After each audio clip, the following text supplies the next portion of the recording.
welcome to the Candidates 2022. My name is Nabila Usman, and this is The Pundit Show. In the last 2 days, we've witnessed a sit-down with the candidates of the Labour Party, His Excellency Peter Gregory Obi, and his running mate, Dr. Yusuf Datti Baba Ahmed, and also of the People's Redemption Party, Mr. Kolawole Abiola, and Mr. Haruna Zego. Today, we will take a look at some key moments of those conversations, and my guests will give their thoughts on the candidates over the next 25 minutes. Joining me today are Fumi Onajuefe, who is a journalist at Plus TV Africa, and Abdul Karim Baba Aminu, who's a columnist with Daily Trust newspaper. Now, we begin our conversation today with a brief look at the fourth town hall with the presidential and vice presidential candidates of the Labour Party. Good evening, Mr. Obi. I am Rahman Adeja from Mass Communication Level 4 student. Sir, do you believe in Biafran self-determination agitation? In a simple answer, yes or no. Also, what is your idea of federalism and restructuring? Thank you, sir. He said my young, because at this stage, I haven't had 2 graduates. I'll call the person who asked the question a son. Yes. Because I have 2 graduates at home. Let me tell you, when it comes to the issue of agitation, it's not yes or no. People agitate everywhere, even in my house. You know? So when the first thing you do with an agitator is to sit down and listen to the person who is agitating. Unless you sit down, you cannot say yes or no. I'm a Nigerian. I'm contesting election as a Nigerian. I'm not contesting from any other place. I'm a Nigerian. I believe in Nigeria. I believe in unity of Nigeria. And I believe that I'm going to bring all agitators back to Nigeria and make it work for them. Because the reason why they're agitating is injustice. When you provide justice, equity, and create a level playing field where people start whatever, there will be agitation. So there was agitation.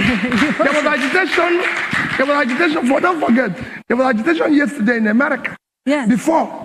Don't think America is like this. There was agitation before. There was agitation before in Brazil. I can show you countries where there's so much agitation. But when level playing field were created, where people had work, talent, much of the opportunity, all these things will go. Okay.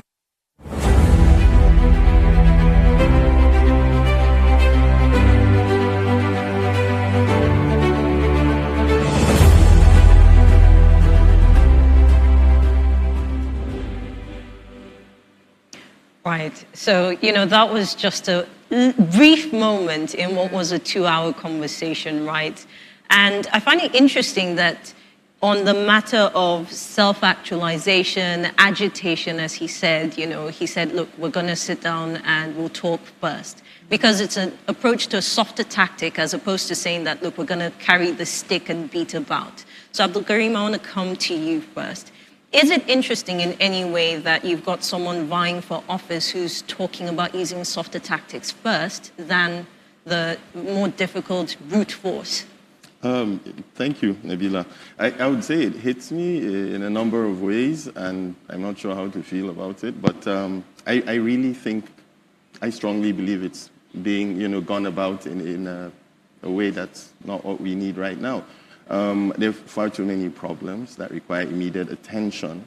Some of the candidates, including Pio himself, have brought it up in their, what we could call their campaigns, because so far, I don't really see the campaigns, but that's another thing. They do it, they just touch on it, or on those issues, and I think those are the main things. So I see all this talk about federalism, about, talking, and it's a bit distracting from the main issues. All right. Okay. So for me, how about you? What do you think? Do you agree that it is distracting from the real issues? His answer or the... From his response. No, I don't think it's distracting. So first of all, I agree with Peter when he said he has to listen because everybody has used the stick and it hasn't gotten us anywhere. Whether we like it or not, like you rightly said, some people, it's interesting now that it's people from the East that are agitating. Remember that when it was Jonathan, it was the Niger Delta. So there will always be some sort of agitation one way or the other. So he has given a fantastic answer. The only thing is, if he gets there, is that truly what he's going to do? Because you see, it's very easier from the other side of the fence to postulate and say, okay, yes, you listen, but you listen, and then what happens next? Will you look at their agitation and say, it's realistic? Can you meet it? Can you match it? Can you just, talk about it? So for me, I don't feel like he's distracted. Right. He has been given a fantastic answer. So interestingly, he does talk about giving justice and equity, and he believes that, that would be the answer. And I wonder if it's too simplistic. I understand that justice and equity are needed to keep a sane society, if you like, a thriving society. But do you think that it's as simple as that? No, of course, not as simple as that. But all the agitators that come forward claim that they are being marginalized, because that's like a common word in our syllable today. So if he says to you, if you say to me that you're being marginalized and what you want is equity and fairness, and I come to you and I say that's what I'm going to bring to the table, well, we'll never know if that's going to be good enough or simple enough, but that is what even the agitators say they want. They want to be recognized. They want to have things fairly done to them. So yes, it may not be as simple. Nothing in Nigeria is as simple. Is simple. Nothing is. So until they get onto that seat and see how it is, then we'll have to wait till then. Right. So, Abdul Karim, the other part of that question, or the first part was really, the second part was about federalism and restructuring. And you said just a moment ago that you think it's distracting from the real issues. What do you think are the real issues? Security, the economy, the security, Again. security. Right. A quick look at it. If you look at the elections, they're coming soon. There are loads of places that we're not sure if they're going to have, the chance to vote at all. There are all kinds of security threats, all over the country. Shouldn't we be talking about that, which will in turn sort of allay the fears of voters, so that they can come out and exercise their civic rights? But I mean, that would likely be a conversation that's more for the present administration. But through the course of that 2 hours... I'm sorry, Nabila. Yes. The thing is, if the candidates themselves make these talking points, Right. it would really, really go a long way in helping, to show that this is what they would want to have, but not talking about, for me, in this situation, you're talking about federalism and inclusion and all that. It's all kinds of pies in the sky. I disagree. So when he talked about the economy, when Peter Obi talked about the economy, for example, he said one of the reasons why he has to face the economy, because one of the reasons we have insecurity is also an economic challenge, whether we agree to it or not. And he has already identified with his economic plan that that's one of the things he's going to address. Because the truth is, if you don't handle some of these things, and you see that true federalism he's also talking about, why did we have a confirmed meeting that the changes were never effected into the Constitution? Because that thing is the core of who we are. If we don't begin to define it, we'll never begin to find ourselves as a people. So we'll put one patch here, there'll be one patch today, we'll release another money for the budget, for security, put another economic plan, have some people 5,000 naira or 6,000 naira. But Right. that doesn't solve the problem. So once we begin to look at the structure of the country, from the local government to the state government, and dissect all those issues out, then every other thing will begin to sort out itself. That's what I think. And So- Now, for me, sorry, Nabila, for me now, Well, this is because an interesting a interaction. problem hasn't been addressed So, yes. earlier, doesn't mean it shouldn't be attempted again. And these All are right, so important let me things. come in here for a moment, right? And perhaps I'll take up from you for me. It's interesting that you talk about, or you reference his point that the economy has to come first and everything will fall in line. And here's why it's interesting. We know that the present administration has made certain moves towards shoring up different aspects of our economy. More prominently is agriculture. We've seen also infrastructural developments in terms of roads, right? Bridges.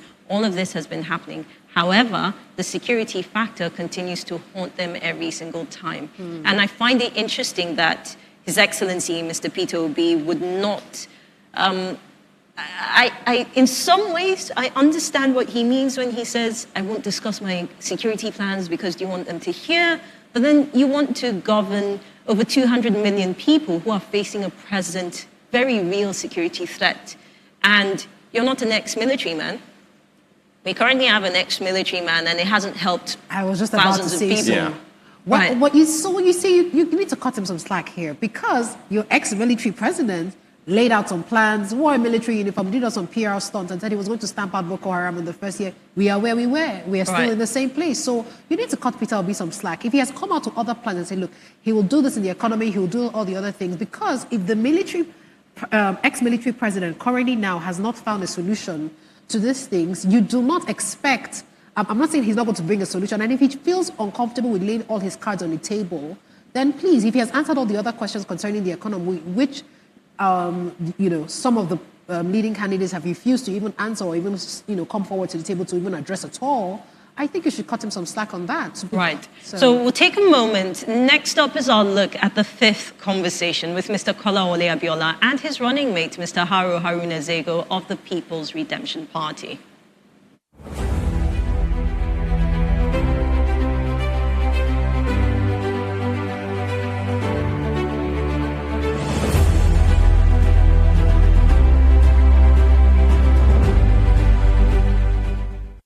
Mr. Abiola, you have not ventured into public service. You have always been in business, among which are banking industry, Bank PHB, and Habib Bank, which you chaired into near bankruptcy. So your management skills seem to lack the depth of holding the highest office in the country. So how can you convince Nigerians that you can manage a complex system as Nigeria? Thank you. Thank you. Number one, Bank PHB and Habib Bank. Habib Bank wasn't a failed institution before it got merged into PHB. But that's not somewhat the point.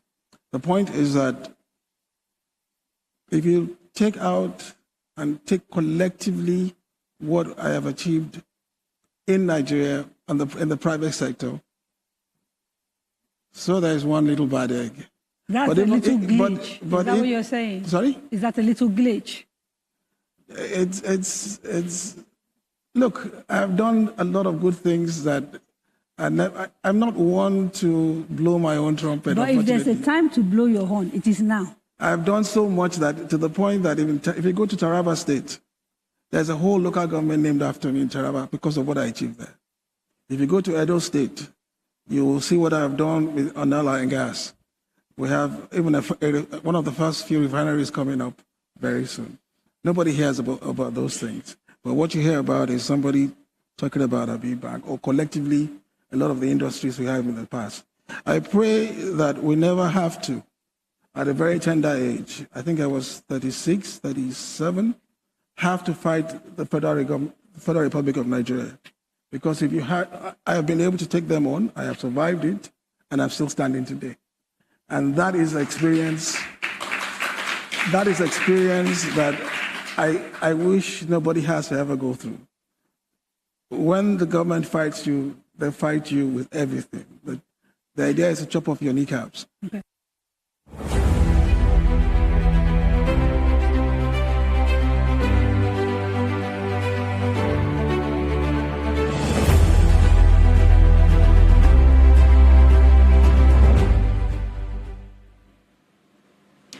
Right. So, I mean, that question was a hard hitter, right? It seemed like he came for the jugular. Yeah. But perhaps, you know what, let's start by getting your reaction for me to how Mr. Kola Abiola answered that question. What do you think? I think he answered it pretty well, in my opinion. And one of the things you must understand about Kola Abiola, he's one of the richest people in this country, but likes to stay in the background. And you see, I like the question that when Kadira told him that you have to blow your own trumpet, because that's one of the things that I don't think he knows how to do very well, to say that, oh, he has done this, because he likes to keep a low profile. But you see, for this presidential elections, you can't keep a low profile. Bring out everything from your grandfather's grave, everything you've done, and try and whip up the sentiments, even though I don't know if that sentiment that people have towards his father is going to be able to translate that into votes. But I think he spoke very well as a fantastic candidate who I wish could get more PR and more leverage, but, we'll see what happens. Right. So, Abdul Karim, I'll piggyback off that, right, talking about his father's legacy, because this was a time that a lot of people continue to reference when they talk about the height of democracy in Nigeria or the golden age of democracy. But I'm wondering if it's still relevant as an example of the golden age, considering that, again, his father's legacy doesn't seem to be following him. People don't really know if he's on the scene or not. Thanks, Nabila. First of all, I will say I disagree a little bit because, he seems to have picked up a little bit of steam lately. Right. He's more out there talking very well, for that matter. He's got obviously a lot to give, and he positions himself very well, and he talks about it very well. All the times I've seen him speak, I've been incredibly impressed, to be honest. He's one of the bright spots on the horizon. I agree. Fumi agrees as well. I totally agree with that. So- Now, sorry, just right back to what you asked about his legacy, let's put it that way. Yes, it's absolutely good and necessary even to put it, forth. All right. Yes, it's what Kadaria said, you have to blow your trumpet. Yeah. That is one of the trumpets he needs to blow. So here's what I'm really asking about, right? MK Abiola is a big name in Nigerian history. And he's so big that even there are younger generations that when they reference him, they may not know who he was, but he seems larger than life right now. Yeah. And I'm wondering if that has translated into some form of influence for Kola Abiola. That's really where I'm going to. Perhaps for me, you'd like to take a shot. I don't think it has translated to an influence. Maybe if he came out just shortly after his father passed on, it might have. But right now, several years have passed. And, so we'll always have that sentiment. We'll always love MK Abiola, but I don't know if that, again, will translate to vote of me going to vote for his son. So, and most of the real sentiment that people had towards his dad was because of the whole election, the process. He was a wealthy man who, Kola Abiola is more, should I say, strict. So, for example, I read up on him of how in Concord he fired some of the employees of his father. There was no sentiment. He doesn't have time for all of that rubbish or that emotional thing of how his father would have, how our parents could be, just leave him there. He's my grandfather's legacy translated for him. Right now, I don't think so. Right. So, Abdul Karim, I want to come to the personality aspect, right? Because Fumi just touched on some of it, a no-nonsense attitude. And he did speak about his background for just a brief moment that day. This was just yesterday, actually. Yeah. It seems so far away. But yes, he spoke about his background and spoke about how he didn't really grow up in the affluence that his father came to be known for, right? And I'm wondering if you think that it will in some way affect the empathy that he would need to have with the Nigerian people that he's looking to lead. You say Nigerian people. We all know that's a complex collective animal, right. Yeah. Maybe, maybe not. It depends on, where the wind blows. But in my own opinion, I think it would actually help. It's always good for people to feel, oh, this is one of us, or, he's had the kind of maybe hard times, we had, he's basically like one of us, a normal, everyday Nigerian. And I think to a certain extent, he's not acting it. It's true. You could see he's down to earth. He's got a connection with people. So I would say yes. I think it would help. So for me, there's something about Nigerian politics that's quite repetitive, right? Okay. This bit that Abdul Karim just talked about makes me remember former President Goodluck Jonathan, and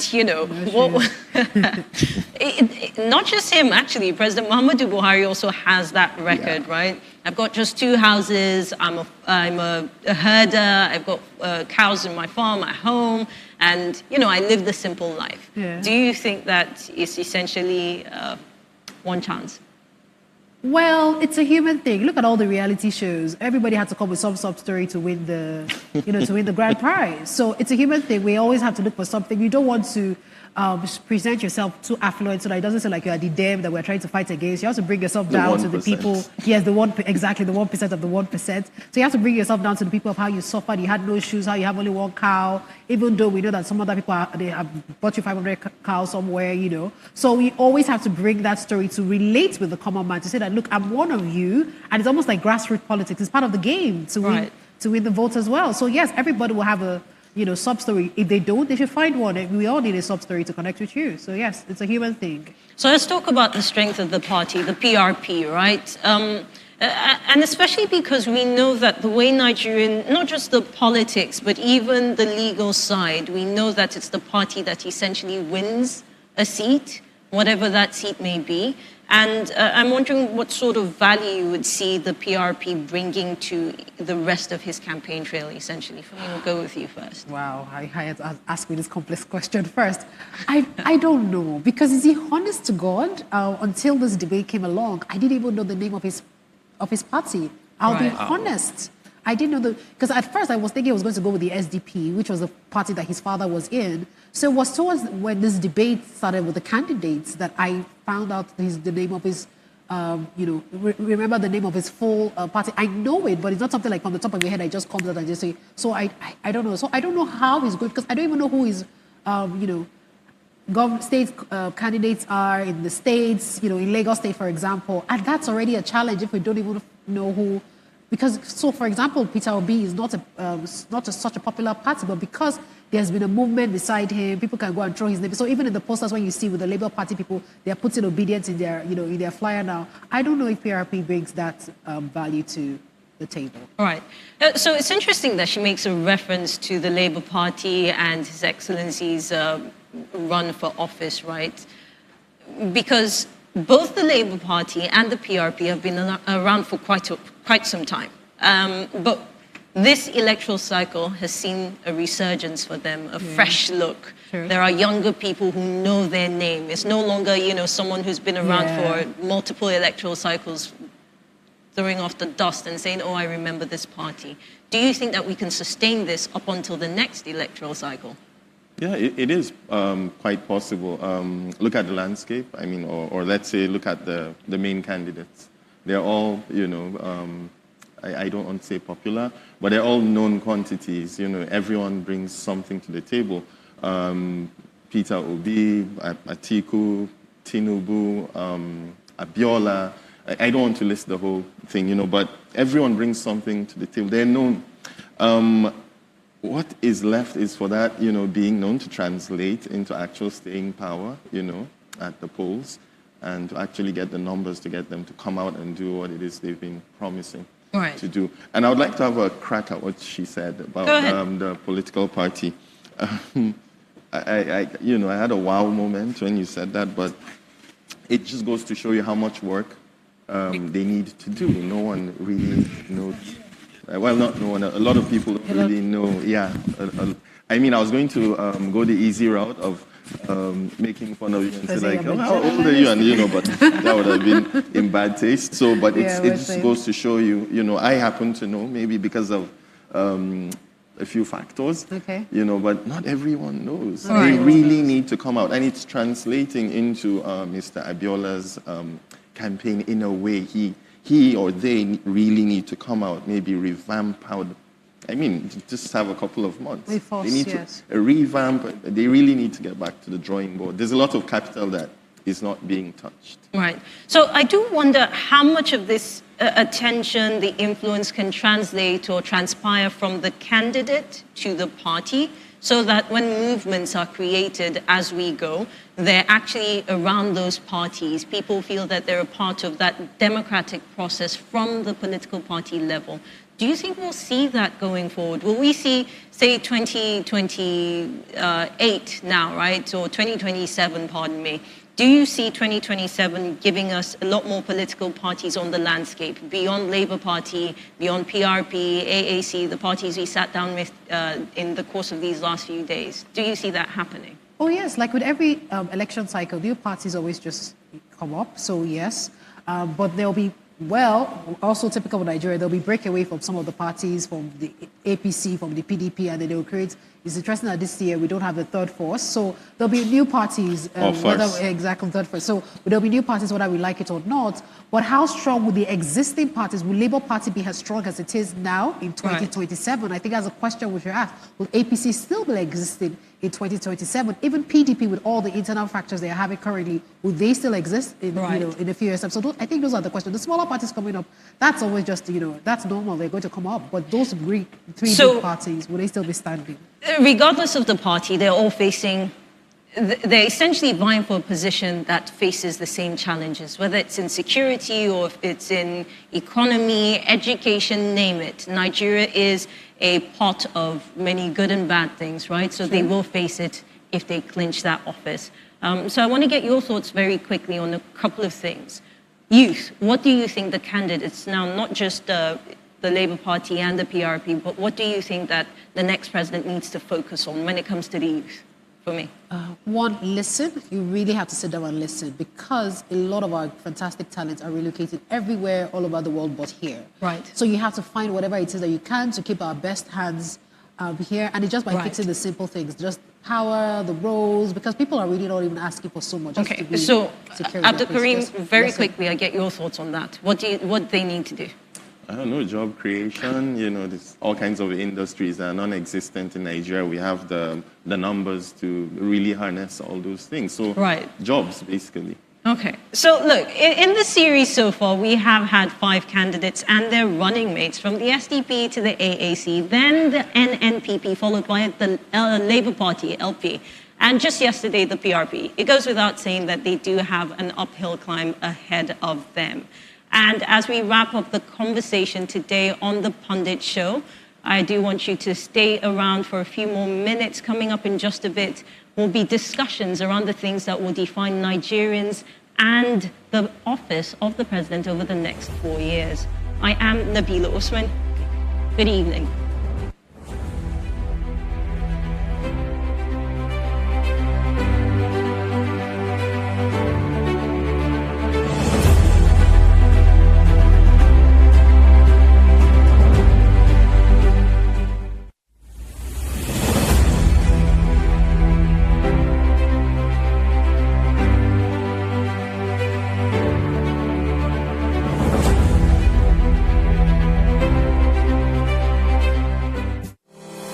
University of Ibadan, alma mater to great thespians, novelists, and politicians of the great nation of Nigeria.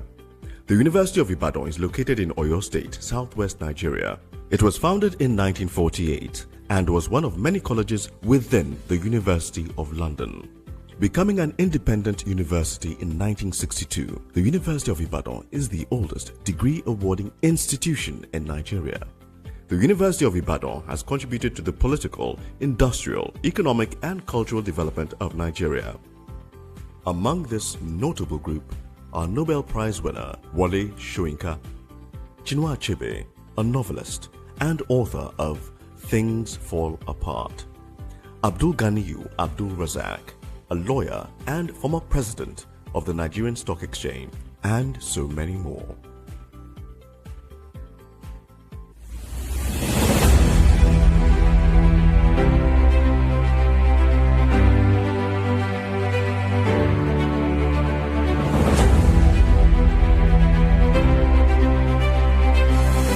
Bayelsa is an oil-producing state in the south-south region of Nigeria.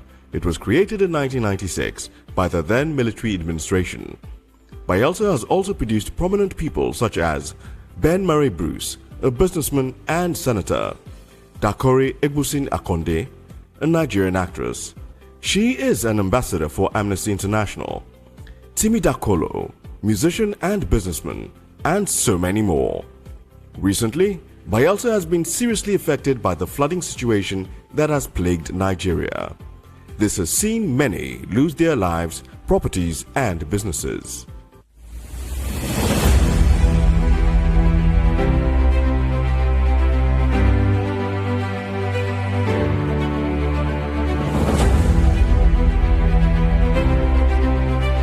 The University of Abuja, the prestigious University of Abuja, nestled in the Federal Capital Territory in the north-central part of Nigeria, was established in 1988 but officially started running in 1990. It was set up as a dual-mode university with the mandate to run conventional and distance learning programs.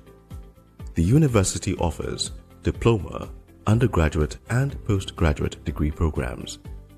Popular persons who have graduated from this institution are Kanayo O. Kanayo, actor, filmmaker and lawyer. Iman Suleiman Ibrahim, former Deputy General of NAPTIP. Muhammadu Bako III, a first-class Emir of New Karshi in Nasarawa, and many more.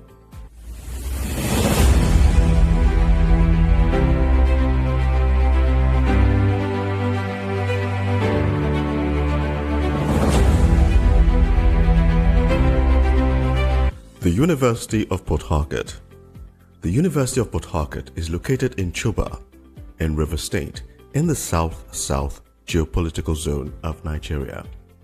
It was established in 1975, but was given university status in 1977. The University of Port Harcourt was ranked the 6th in Africa and the 1st in Nigeria by Times Higher Education in 2015. This university has graduated several notable Nigerians who are spread across several industries. Some of these people are Rita Dominic, actress; Alex Oti, former managing director of Diamond Bank; and Rotimi Amechi, a former governor of Rivers State. As it continues to run, it has promised to continue churning out great students year in and year out.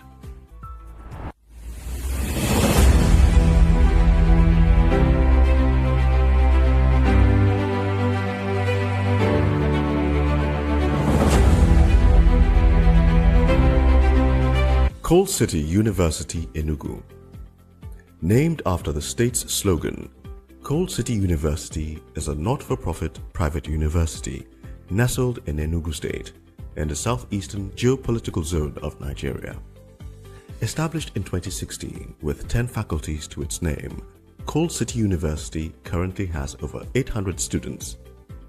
The university prides itself on offering an excellent learning experience for students, informed by up-to-date research and facilitated by a high-quality learning environment with multimedia classrooms, ultra-modern laboratories, and a modern library. Coal City University Enugu, though young, organizes an annual essay contest for secondary school students in an effort to increase awareness of current global issues among the young population.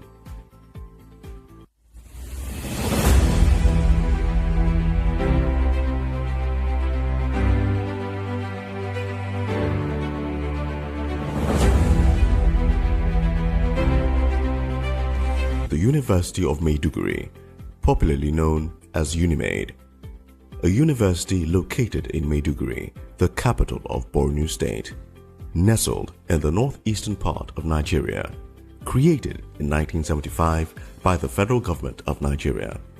UNIMAID enrolls about 25,000 students across all programs. This prestigious university has seen notable persons such as Bala Muhammad, a renowned minister and senator; Yemisi Akinbobola, a renowned journalist; Ahmed Lawan, the president of the Nigerian Senate, and so many other notable names.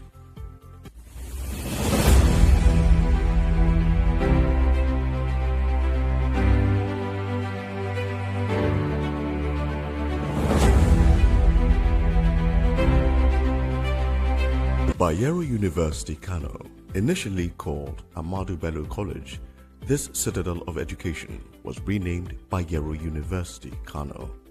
It was established in 1960 by the Northern Nigeria Ministry of Education. It is located in Kano State in northwestern Nigeria. Known for their great research work, Bayero University Kano research centers include the Center for Advanced Medical Research, the Center for Infectious Diseases, the African Center for Excellence in Population Health and Policy, the Center for Gender Studies, the Center for Dryland Agriculture, the Center for Biotechnology Research, the Center for Renewable Energy, and so much more. Notable alumni of the university include Ahmed Adamu, petroleum economist and lecturer; Moses Ochonu, historian and author; Ahmad Sani Yerima of Zamfara State, and so many more.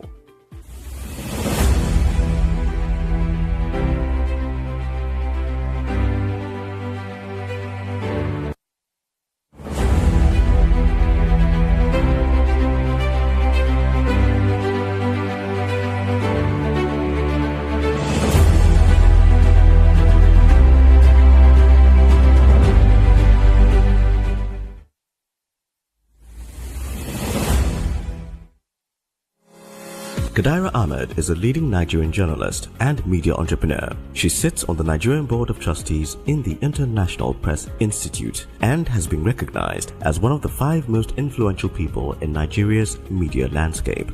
Kadaira is a recipient of grants in support of her work in accountability journalism from leading donor agencies including the Ford Foundation, OSIWA, PLAC, and the MacArthur Foundation. She is the executive director of Daria Media, a company whose focus is public service journalism. She is also the managing director of Radio Now 95.3 FM, a radio station broadcasting out of Lagos. Radio Now exists to provide factual, unbiased, and Nigeria-focused media products that empower citizens to hold power accountable, build social consciousness, and promote nation building. Kadaira's passion for public service journalism is driven by a creed to confront inequality, injustice, and the pitfalls of identity politics.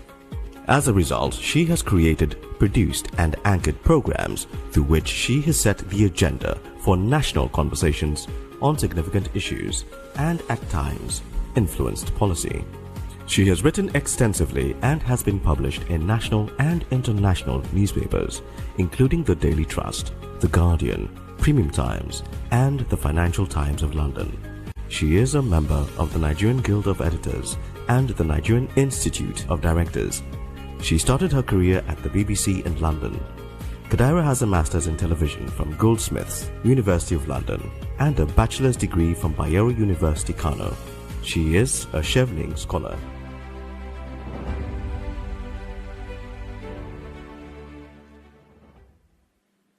Good evening and welcome to the 6th day of our presidential town halls that has brought the major contenders for Nigeria's presidency face to face with the electorate that will decide who gets the top job in February. Again, I'm Kadaira Ahmed, your anchor this evening. Before we begin today's conversation, a quick announcement. We were expecting to sit down with His Excellency Bola Ahmed Tinubu and his running mate, Senator Kashim Shettima of the All Progressives Congress today. They have requested that we reschedule the conversation for a later date. So today's conversation will seek to chart a way forward for Nigeria by looking at the issues that have come up during the town halls and the ongoing campaigns. We will also be hearing directly from Nigerians who've been participating in the town halls. I'm joined by a panel of individuals who are experts in their respective fields. Toyin Shonaye is the founder and CEO of Women Radio 91.7 FM, based here in Lagos. Toyin, thank you for joining us. And I know all these people, so please don't be surprised if I call all of them by their first names. You have to forgive me. Nicholas Ibiko is the head of the Northern Desk and also award-winning investigative reporter at Premium Times. Nicholas, thank you for joining me. Thank you for having me. Gbemisola Alonge is an economist and financial journalist, but she's also a senior public policy analyst at Steers. Welcome, and thank you for saying yes to this program at such short notice. Of course, all of you as well. And Abdullahi Mohammed is the author of a groundbreaking study on poverty titled The Face of Poverty, a report by the Yusuf Bala Usman Institute.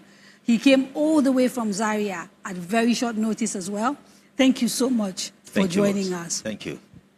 Okay, so a few things to note as we begin the conversation. Like I said, we will still be taking comments from some of the people that we've been talking to over the last 6 days. We have remote locations: Ibadan, Bayelsa, Kano, Maiduguri, Abuja, and Enugu will all be part of this conversation. And we will continue to take comments from people who are watching online if they send it to us via emails or social media platforms, but also comment at this point, not just questions, but also commentary. Okay, I want to dive straight in, Nicholas. And again, during this conversation, I have asked, and people who've also been talking to the candidates have asked about the question of unity in Nigeria. It's a conversation that people are sometimes very wary of having. It's sometimes the big elephant in the room when people are talking, because we're used to people saying the unity of Nigeria is non-negotiable, that sort of thing. And it is true that I think generally we agree that a society that is divided against itself cannot make much progress. Nonetheless, Nigeria, I think people agree, has a unity problem, and it must be addressed. You've done a lot of reporting across this country. You understand some of the issues. In a nutshell, what are you hearing regarding the unity of Nigeria that politicians that are seeking office and who also eventually form a government must take into account? Well, like everybody, should know right now, I think that this is a very deeply divided country. If you just go on social media, for instance, you see the kind of hate speech, kind of ethnic slur that people use, against one another, and you see that it is very deeply divided. And there are also fundamental issues about unity, about fairness, about justice that have not been addressed. For instance, if we look at some of the agitation in the Southeast, for instance, we've been hearing calls about marginalization for so long, and we have seen that it has snowballed into what we have today with IPOB and other separatist groups trying to, causing mayhem there. Even in the Northwest, we see the issue of fairness. If you look at it, you begin to wonder and say, Buhari, for instance, the president is a Fulani man, but we're having Fulanis thinking that Fulanis in the Northwest see themselves as being marginalized, and that's where we have the issue of the banditry we have. So we are looking at it's a Fulani versus an Hausa thing mainly, in places like Zamfara and Katsina and all of that. So this is an issue that we, like you said, politicians like to gloss through this and say, oh, we will ensure that there's unity in the country, we will solve the problem. But there are some very difficult conversations that we have because every part of this country is fractured, in one way or the other, even among people you think are ethnically homogeneous. And you find some of this discussion about people not being carried along and all of that. So yeah. But on the issue of sort of identity politics, so everybody that knows me knows that, I have a sort of bee in my bonnet about it. It's something that I preach against. And what people like me believe, and you're the sort of expert, the independent voice, and tell me if I'm correct, is that identity politics are actually distractions, and they're symptomatic of sort of issues around development, issues around employment, issues around lack of access to sort of opportunities and resources. And in many ways, Nigeria has become the way it is because access to state resources have been determined by either ethnicity or state of origin, federal character, all the things that sort of reinforce why your identity matters. I don't know if, it makes sense to any, and please, I want this to be a free-flowing conversation, so even though you're all experts in different fields, feel free to jump in if anything strikes you. Especially if you can relate some of what we're talking about to the things that you are doing. But like you said, identity is just, it's a camouflage for the problem behind the veil, because I think most of our problems would be solved, most of the problems of identity would be solved if people have equal opportunity, if the economy is good and people think that they are thriving wherever, then nobody wants to. Who becomes the president of this country, it really doesn't matter if I can send my kids to the school that they want, if I can feed them every day and I can travel, I can go everywhere. These are the important things. And so when people don't get this thing, so they tend to blame and look at, it's an Hausa Fulani man who is doing this to me, it's an Igbo person who is doing this to me. So I think if we get fairness, justice, and we get a very thriving economy right, most of the problem will automatically be solved. Let me bring in Abdullahi here, because you spent a considerable amount of time looking at the way poverty manifests. So recently we saw the National Bureau of Statistics release harrowing figures around the number of Nigerians that are living in extreme poverty. I think the number is about 84 million, if I'm correct. I might be slightly off by a million or so. And the poverty seems to be found everywhere across this country. What did you find that was striking when you looked at the number of people who are very, very poor? And how is that poverty showing up? Actually, poverty is really a contagious problem.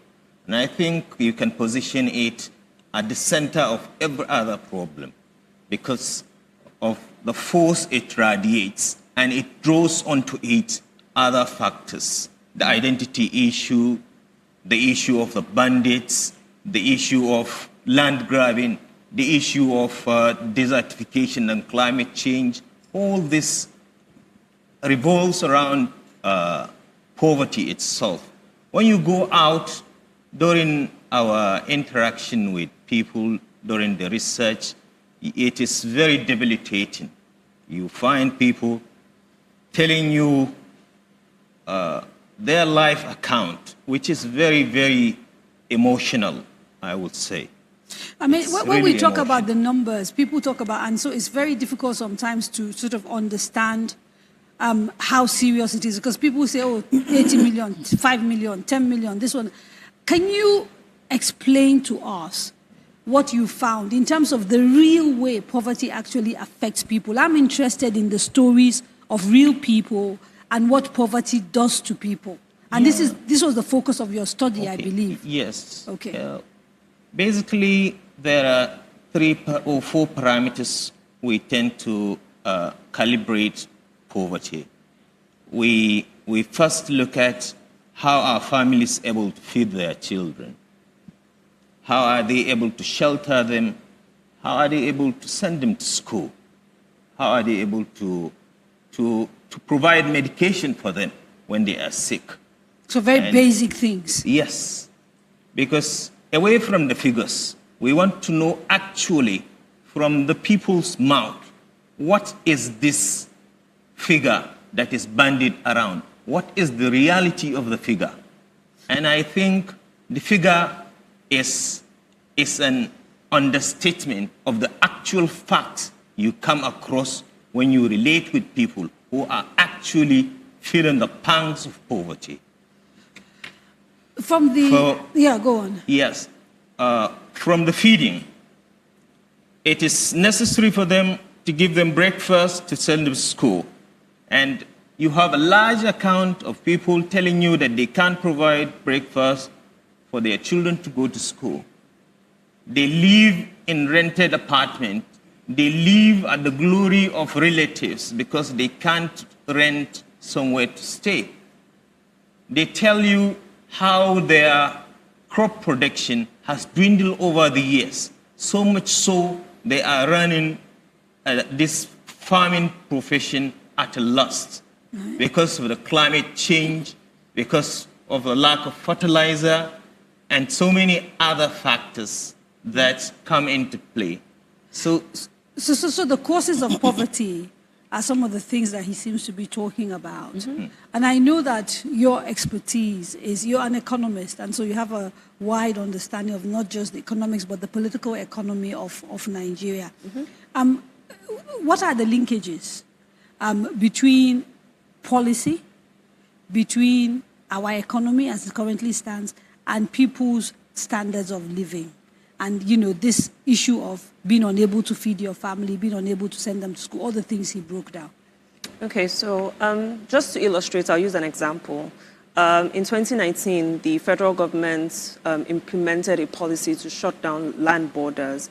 The immediate effect of that was that people couldn't import food. So things like rice, frozen chicken, and different other things, you know, people couldn't import them. So the ripple effect of that was that, you know, prices of these things increased. So the impact of that on families and feeding, for instance, would mean that people who used to buy chicken can no longer buy chicken and might settle for fish, might settle for eggs, for instance. So that increases the demand for eggs. And then people who used to buy eggs before, because the price of eggs would increase as a result of the higher demand, would now also not be able to afford it as well. And then that means that families would be eating food without protein. And then, you know, that exposes their families to health issues. So that's just an example. Malnutrition and things like that. So that's just an example. Other policies like I mean, anything from monetary policy, you know, how the federal government and even the CBN manages like foreign exchange,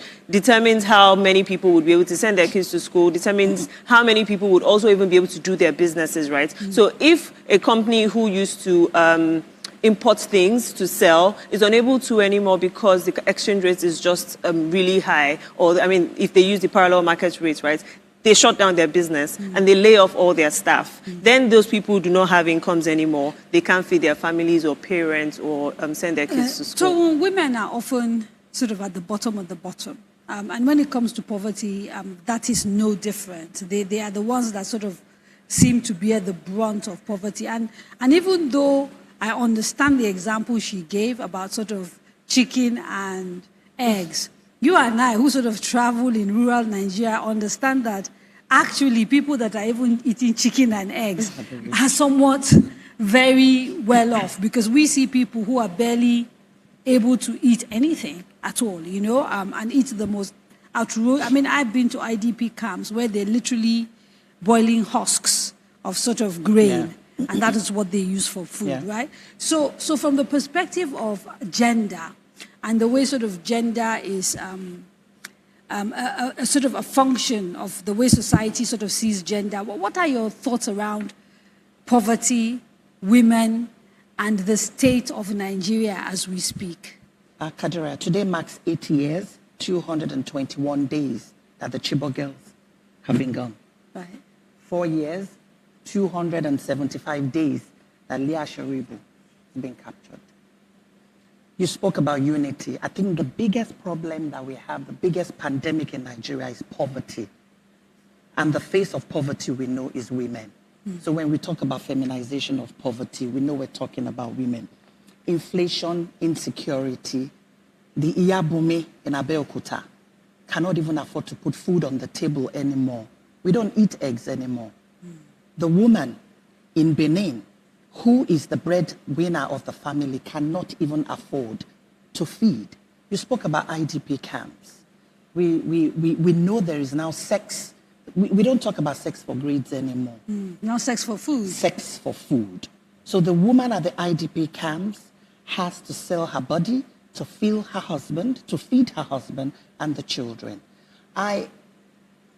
Even Russia, that is fighting war, something is still unifying them. I think whoever becomes the next president of Nigeria really needs to work on the issue of insecurity, inflation. We can't just fathom it. Today, diesel was sold for 830 naira. Last year, September, it was 230 naira or thereabouts. Something is not working. And it's the women. I'm not saying men do not struggle, but it is the women who feel this more.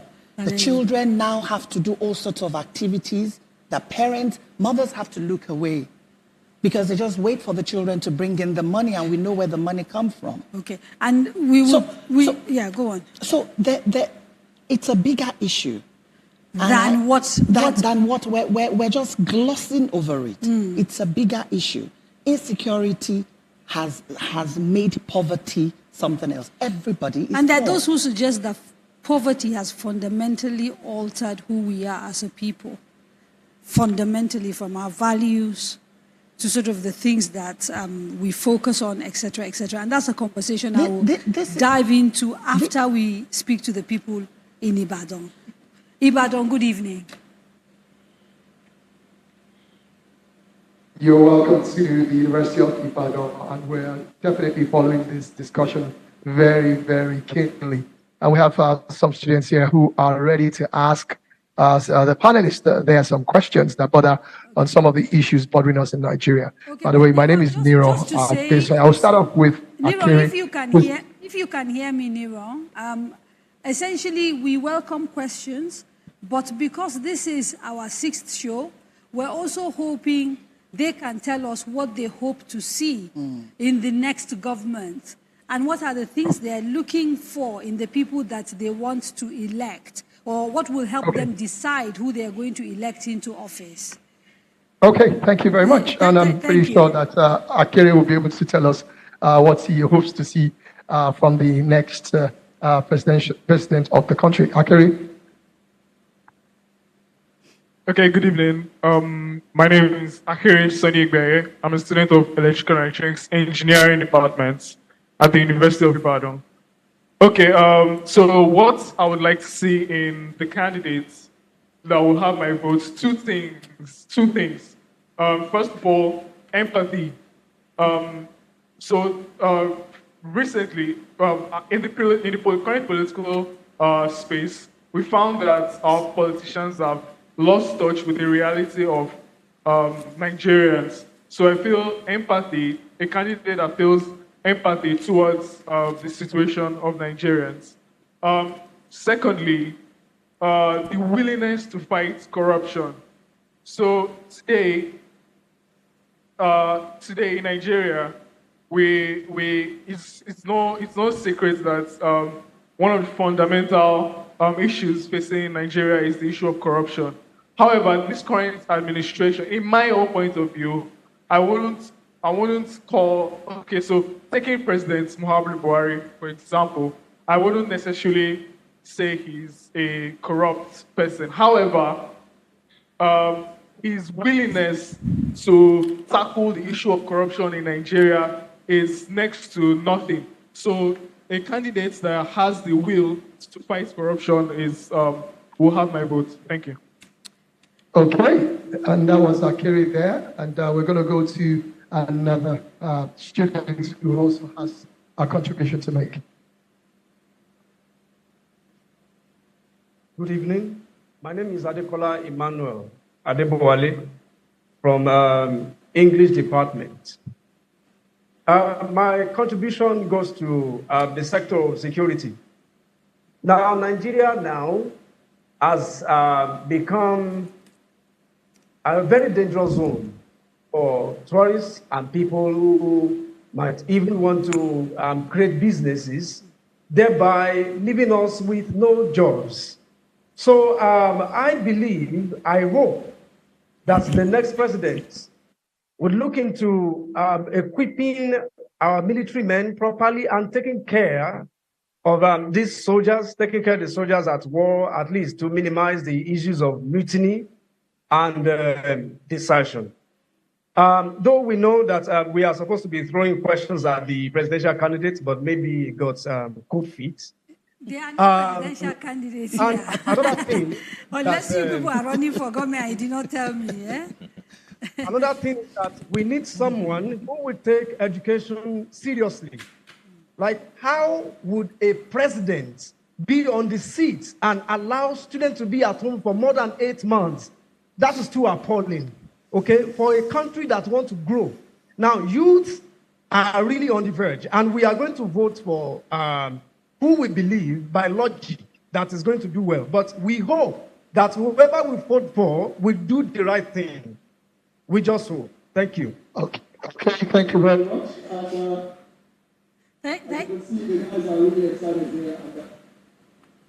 Yeah, the line is a little... Okay. Thank you very much, Ibadan. On the question of security, I want to step it aside for a bit because we have a security expert joining us a little bit later. But when you look at the things that students are asking for, starting, let's say, maybe with empathy, how do we decide when we're looking at a candidate whether he's going to end up being a president that has empathy or not? How do you judge empathy? You understand what I'm saying? Because some of the difficulties sometimes for people when they go to the votes, because they tend to all say the same thing. So, I'm happy for anybody to jump in here that has an idea. I believe empathy is important. If you don't feel the pain of your people, it's very difficult for you to sort of understand the urgency of the work you have to do. And I suspect that Nigeria is at a place where everything is now really urgent and has to be dealt with urgently. Mm-hmm. So how do we know if a leader is likely to be to have empathy for Nigerians? Okay. Well, I think we can have a fairly good guess of who will be empathetic and who would not by looking at their antecedents. So we have to look at someone's history, because if you look at the age of those run-ins, and perhaps some of the, youngest front runner is in their 60s. At that age, people are most likely not going to change from who they are. I think they have passed that stage. So you just look at what they have done. Some of them have held public offices in the past. So when they held the previous offices, were they people that approach governance with empathy? So we have to look at their history. I think that is the best mirror for us to judge who will be empathetic and who will not. If someone was mean and kept people at home for several years, or closed hospitals for several years, for several months, or someone was breaking down shanties and where people should have lived, or someone was clearing off market women from where they make the daily struggle. Someone was also aiding people who tax market women indiscriminately and all of that. So when we look at their history and how they have governed in the past, then we should be able to tell if we elect you into office, if you govern with empathy, or if you just come there and just become one mean fellow. Okay. And Joan, I knew you wanted to speak, but before you do, let me throw something out so that you wrap it all together. Empathy is good, feeling people's pains. But should there also be a line? Do you also want a leader who sort of jumps when people cry, he leaves everything he's doing, he jettisons policy, and responds almost instantly? There's nothing wrong in crying, Kaderia, but I feel that since 1999 Republic, the men have been administering Nigeria, and we know where it has taken us. I think a president who, looking at his antecedents, that has worked with women is important, because we have seen the countries where women have governed. Germany is one, for instance. Germany is a powerhouse, and we knew what happened when a woman led Germany. We've seen Rwanda as well. What is happening in Rwanda? Are you saying you're seeing a correlation between empathy and gender? Is that what I'm hearing? There is a correlation. If you're not stuck in your ways and you believe that inclusion, because if you think of the fact that, look, I've handled it, men have handled it for so long, and we've seen where it's taken us to, including women, and changing your mindset and allowing women to work with you would definitely, I think somebody who has worked with women, who will be sympathetic and empathetic as well, including women in the governance matters. And going back to what he said, we need to look at the antecedents of what they have done in the past. If you look at Rwanda, Kadria, men are there, but the women in politics have made things work in that country. So for me, it's important that you not only look at the problems you have, you also look at the opportunities to work with other people. A president that will be stuck in his mind, look, it's a fact that a woman cannot be president of Nigeria in 2023. It's a fact, right? Sadly. It's a fact. It's sad, but it's a fact, and we have to accept it. It's a fact that a woman cannot be the vice president of Nigeria come 2023. But the number one democratic state in the world that we have fashioned our governance after has a woman as a vice president. That tells me that something will work. So that president, and we need to hold them responsible, Kadera, that president has to say that when I come into power, I'm going to listen to all sides of the story. We're going to try and do things differently. So empathy does matter. Okay, let me go into sort of two other issues that were raised from the people in Ibadan, and I think the two of you are probably best positioned to talk about this. The issue of the fight against corruption. In talking about your research on poverty, you talked, for example, about the role that climate change has sort of played in pauperizing populations. Yeah. I'm wondering whether your research brought up anything at all about the way governance is done and corruption and the impact it has had on poverty in the land. And if it has, please share what you found out. And then I want to sort of move on to her to talk about corruption from the sort of economic point of view, as an economic crime, and the way we sort of deal with it, and what your research is showing around what works and what doesn't work. Well, I could say we looked at corruption and we look at it, how it has cascaded from the top to the bottom, how people are feeling the corruption of the leaders at the top, what they are supposed to do that they failed to do, or they did it wrongly, being nepotic, being corrupt in terms of providing them with the necessary health care, in terms of providing them with education, in terms of providing them with the basic infrastructure. Actually, corruption plays an important role in that aspect.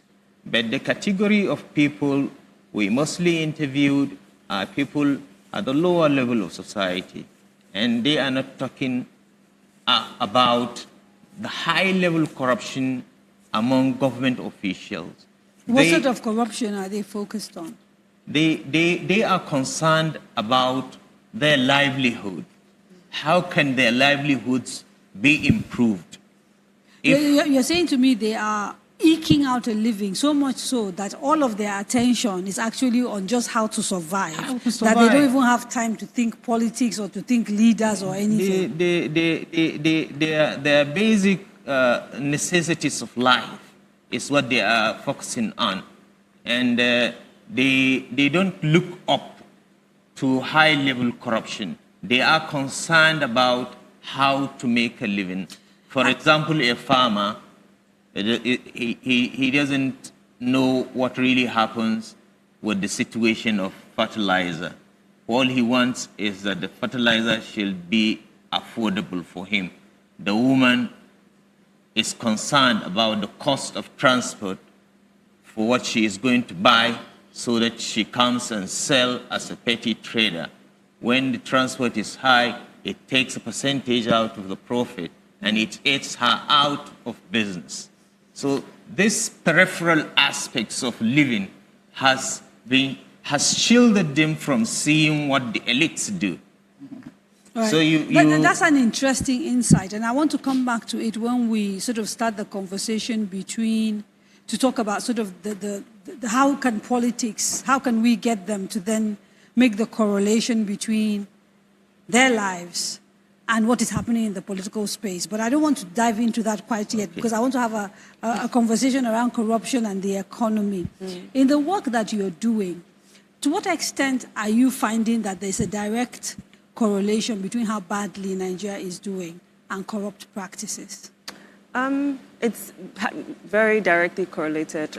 So one main thing that has been top of mind for many Nigerians is the crude oil theft, right? So we're discovering pipelines that have never, like, no one even knew existed. Well, maybe they did, but just chose not to say anything about it. And that has had a direct impact on Nigerians. Today, crude oil prices are over 100 barrels per day. Yet, Nigeria is not earning enough. No income has been remitted to the federal government, to the federation account this year because we're spending too much on fuel subsidies because we're not producing enough. So what that happened this year alone, what we've seen and what the World Bank reported is that Nigeria has spent more on subsidies than education, healthcare, and infrastructure combined. Please, just repeat that again. So the Nigerian government has spent more on subsidies than healthcare, education, and infrastructure combined this year alone. So that means that because, and the World Bank even highlighted that only 4% of Nigeria's poor actually benefits from these fuel subsidies. So only 4 people are benefiting from the fact that you're depriving them of healthcare, you're depriving them of education and infrastructure. Transportation is harder. People can't move from one place to the other. And even in the multidimensional poverty report, right, some of the main issues that Nigerians had was, the biggest deprivation or area of deprivation for poor people is access to cooking, good and clean cooking fuels, right? Half of Nigeria's poor do not have access to clean fuels, so they're using firewood to cook. And McKinsey has recorded that over 600,000 Nigerians die annually because they use firewood and just this dirty. So the fact that they're poor and the fact that the government isn't doing the right thing is moving people, not just depriving people of their basic needs, but moving them closer to death because of what they have to do, to survive. Another area of corruption is just how the money is spent, right? leakages in the budget. If you look at the Nigerian federal government's budget today, most of the money this year, over 60%, has gone to either, servicing debts and paying salaries. So the Nigerian government is structured in such a way that, the federal government has very optimistic revenue plans. So the government wants to earn so much from all revenue, yet they do not investigate the theft issue, and we're not even making enough. So they want to earn so much from taxes. So they increase taxes and things like that. And Nigerians suffer for it. And then at the end of the day, rather than use these, the income that they've gotten on things like welfare, on things like education and healthcare that would actually help Nigerians, they use it on paying salaries to civil servants. And at the end of the day, no Nigerian is benefiting from it. Another area where we're seeing corruption manifest is in, someone has spoken about multiple taxation for even business owners, right? So what's the likelihood of getting a permit as a business owner when you want to start businesses in Nigeria? How many hands do you have to, fill with money before you can actually get your permits? As a market woman, Iyabisi that is roasting ball in the market, how many 500 nairas does she need to pay to illegal tax officers before they can allow her to actually just put her stool and her charcoal? You've raised a lot of issues, and I want to try and see if we can link them directly to some of the campaigns that are going on, because this is, after all, the sort of sixth program of the candidates, and we're talking about how these things are related to elections and governance and how we choose leaders. But before we do, I want to take a remote location. Good evening, Maiduguri.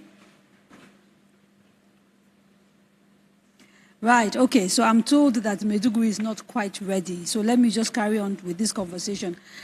Nicholas, you heard me ask her to repeat something. I won't lie, I had not done the number. So I was shocked for her to say that subsidy, right, is bigger than the budget for healthcare, education, and was it infrastructure combined. And yet, I've sat down with candidates, but also heard other candidates who say they are pro-people. And because they are pro-people, they are not going to remove subsidy. What are the conversations among regular Nigerians? Do they understand the damage that subsidy is doing, or at least on paper it is taken away from them? Do they even understand what subsidy is? And what are you hearing as you move around the country reporting?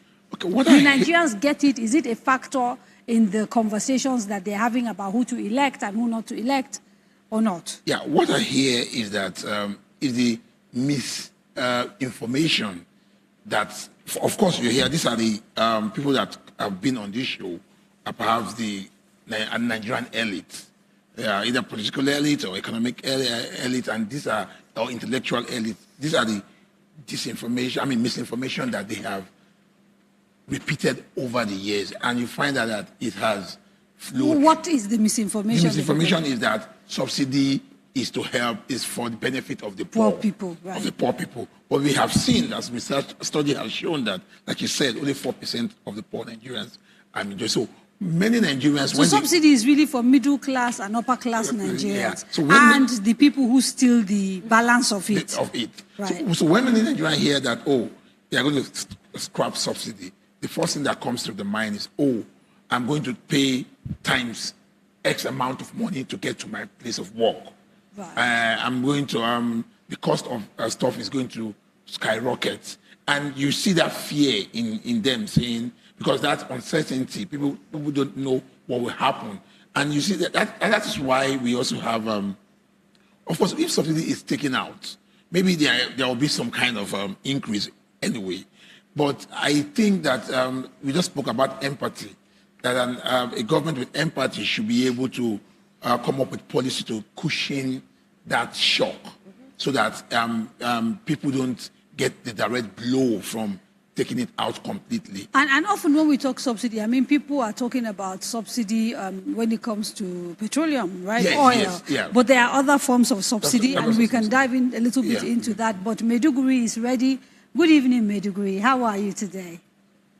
Fine, thank you. Good evening, Nigeria. You're welcome to University of Maiduguri. I am Musa Osman, standing here with the students of the university. And we have a number of comments on security, which we are going to defer till later. Hope we'll have the opportunity to do that. No, you But for now, you can ask the questions. Let's take note of them because we may not be able to come back to you. So best to ask them now. And then when the security expert gets here, we can deal with them along with the issues raised in Ibadan.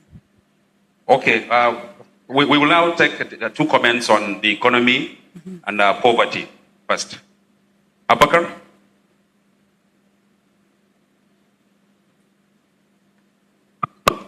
Good evening, my name is Abubakar Sani Sabu, Department of Sociology and Anthropology. I want to raise an issue that I want to see in the leader being addressing. The issue, Nigerian youth occupy more than half of the population of this country. And there is also a high very dependency ratio in the country at 82.2 dependents per 100 non-dependent. Some countries, advanced countries, has take advantage of that, especially those like Japan and Korea, taking advantage of youth. And so I want a leader that will divert, not always deciding on the resources we have in Nigeria, but investing more in youth that will help grow the economic growth of the country, like most especially the SMEs. More example is that technology, like that of technology, the ones that created Paystack, and that of, let's say, the upcoming Bitcoin, that of Abubakar Khalil from Kaduna. When government believe in those youth, directing their energy to youth to grow the economy, I think is that kind of a leader we all want in Nigeria. Thank you. Thank you very much. We'll now take a comment from Saminaka on poverty. Saminaka. Good evening, everyone. My name is Saminaka Aminu John. I'm from the Department of Sociology, Anthropology. Mrs. Gadiri, you made your female guest speaker make mention of poverty, and I would like to express more on how the next coming president will be able to tackle poverty. Now, poverty is a very big stigma in West Africa and also in Nigeria. Now, for us to promote a better quality of life from the young entrepreneur and also market women and also men who are striving to put food on their table, first of all, we need to have a good fiscal policy in our economy terrain, and also the political policies that are going to be preferred in our country need to be good and be able to sustain the life of every individual in Nigeria. Another thing is that my friend here, he talked about youth being able to do something for themselves and grow the economy. There's a lot of potential in the youth, and I feel that me, as one of them, can contribute more to a lot of industries that our leaders or the elite are not giving us a better space for us to work more and show more effect. There's a lot of power and energy in youth. And if the next president can show more light for you to express themselves in entrepreneurial skill and all the skill they've achieved for them to get more income and make a cash flow in the country, I think I'll have a good, better leader like that. All right, thank you. Thank you very much, Maiduguri. We don't have a lot of time to break, so I'm wondering if there are people in the hall who want to make a comment before we go to the break. Anybody? Otherwise, we'll use the next 5 minutes to wrap. Okay. We have a few minutes before we go to elections. I mean, Nigeria has a very youthful population, and listening to some of them talk there about wanting leaders who sort of see that as a resource, leaders who understand that you're in a tech world, et cetera, et cetera. Any of you surprised that we've ended up with a field that is largely dominated by old men, given the fact that we have a youthful population? I'd like to say something. Yeah. Subsidy. Sorry, I have to take us back to subsidy. Okay. Subsidy is not sustainable based on the data my sister has given us. Look, petrol subsidy on its own, we can see what has happened to petrol subsidy. The big men buy the petrol at a cost that is not so expensive. They take it out of Nigeria, they go sell it at huge sums, and then we're suffering in Nigeria. And the woman... And they collect the subsidy and they collect the subsidy here.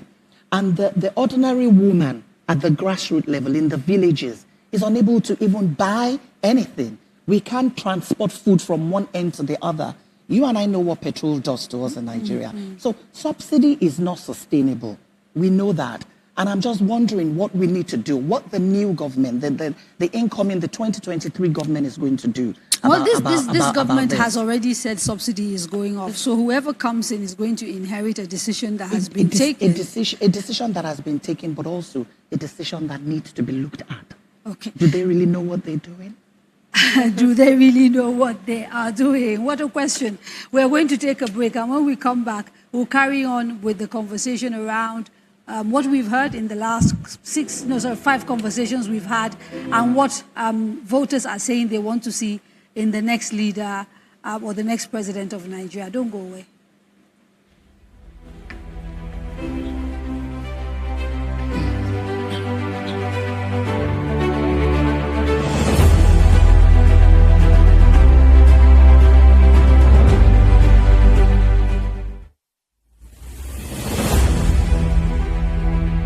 Daria Media, in association with Cabal Entertainment, presents The Candidates, a presidential town hall meeting series where the presidential candidates of the 6 leading political parties tell us about their plans for the country. Join Kadaria Ahmed as she leads us into the world of these candidates from the 17th to the 23rd of November 2022. This very important program will be streamed on FRCN, Radio Now, DSTV, NTA, Facebook, YouTube, and more. This is a town hall meeting you shouldn't miss. Tune in. Let's hear from the candidates. Choosing where to study is one of the biggest decisions you will make in life. So, it is important to get it right. At Coal City University, Enugu, Nigeria, we pride ourselves on providing students a stable academic calendar and education of international standards. Coal City University gives students incredible personal attention and support. You can enroll in our regular programs and obtain a degree exclusively awarded by Coal City University. Alternatively, you can enroll in our international pathway programs, which will enable you earn 2 degrees in 4 years from Coal City University and Delaware State University, United States. Visit www.ccu.edu.ng. Coal City University, education for self-actualization.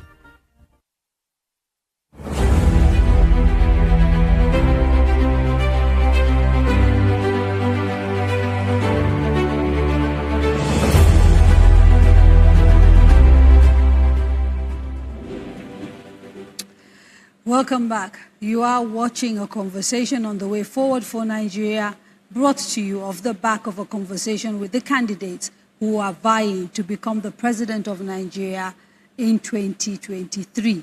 This program is brought to you with the support of the MacArthur Foundation, the Nigeria Television Authority, FRCN, Radio Now, Emmanuel Chapel, Zikoko Citizen, Silverbird Television, Trust TV, Injenje Media, News Central Television, Plus TV, Kaftan TV, YouTube, Out There Media, Amede, and a few more that we will talk about before the program is over. Okay, so before the break, I'd started talking about the sizable population of young people who estimates about 70% of the population, a little bit over 70% of the population is under 30, I think. And the questions from some of them regarding wanting a president who is sensitive to the fact that they are actually a resource that can be utilized to drive development in this country, etc., etc. And the temptation is to sort of dive straight into that conversation around what they are and everything. But Tom, I want to come to you. Because often those statistics are not broken down by sex. And so we tend to focus on what has been going on with young men and not necessarily the sort of shortcomings for young women. Talk to us a little bit about what young women, that's part of that segment, what is going on with them and the impact that has on our ability to grow and develop as a country? Let me talk about the United Kingdom. They keep inviting young people to come and work because they know that the young people are capable and competent, and it helps the old population. The aging population. The aging population. Right. The same is here in Nigeria. If the environment is conducive, you and I know what the young people do in our lives. 90% of the workforce at Women Radio are by young people, and I've seen them here. They just need an enabling environment.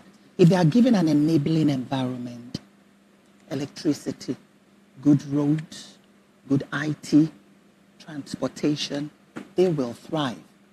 Now, you and I know, I wonder what's going to happen to us, what's going to happen to them, because we are even struggling to survive.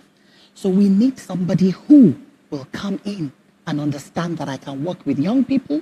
I can also listen to what they have to offer because they are able and they are competent. From a structural point of view, if I may, Gbemisola, and I turn to you because I know you work with numbers and you sort of data is at your fingertips. This people keep talking about utilizing young people, gingering up young people. In practical terms, what does that mean? What does one have to do? Countries that have sort of taken advantage of a youth population, what have they done to ensure that young people do all the things that Tomu said they need to do? Yeah, I'll give an example of India. This year, India surpassed the UK as the 5th largest economy in the world. And one of the ways that they did that was by attracting investors into the country. And what these investors did, because India is a largely populated country, right? So what they did was attract businesses that can employ its youth, right? And before even doing that, India, some people would say, is the customer service center of the world. And that's because Indian companies, like they just have, they're big on business process outsourcing. So you have large offices that just basically hire people to be customer service centers for the rest of the world, like different conglomerates across the world. So that's India's way of using or putting its large population to good use, right? They educated the people, focused on vocational education, focused on even as simple as English education, how to pick up a phone call and respond to people. And that's how they were able to attract people. So they didn't... It's interesting you said India because, and my memory of this is very vague. So if people are fact-checking me, please forgive me. But I think India in the 1990s was exactly where Nigeria is today. When it comes to things like deficits in budget, deficit in trade, and sort of just spending more than you are earning and being in debt and all of that. And yet we're now talking about them being the 5th largest economy in the world. People say this was largely driven because they skilled up their young people and they focused on education. A lot of CEOs now of some of the biggest tech companies in the world are all Indian. And so when you sort of hear about that, and Nicholas, come in here, please. You look at Nigeria. I mean, in the north, for example, where I come from, even the ability to read and write is a problem. Literacy rates that can range as high as 90% in some places. So when you live in an environment like that, how do you make that transition from sort of that kind of place to a place where your young people have the skills that will attract industry, attract business, and they're able to look after themselves? And what should people, the leader who can do this is who? And when I say who, I'm not asking for a name.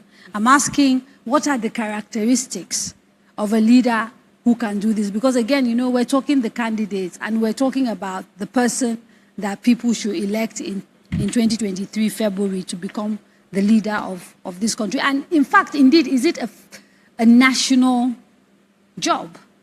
Or are we putting too much emphasis on the center? Well, many questions, I know, sorry. Okay, but I mean, I think first it's a national job. But it's also a state, a job that also deals with all the other tiers of government as well, the local government, and because what we need to do first is to look at our education.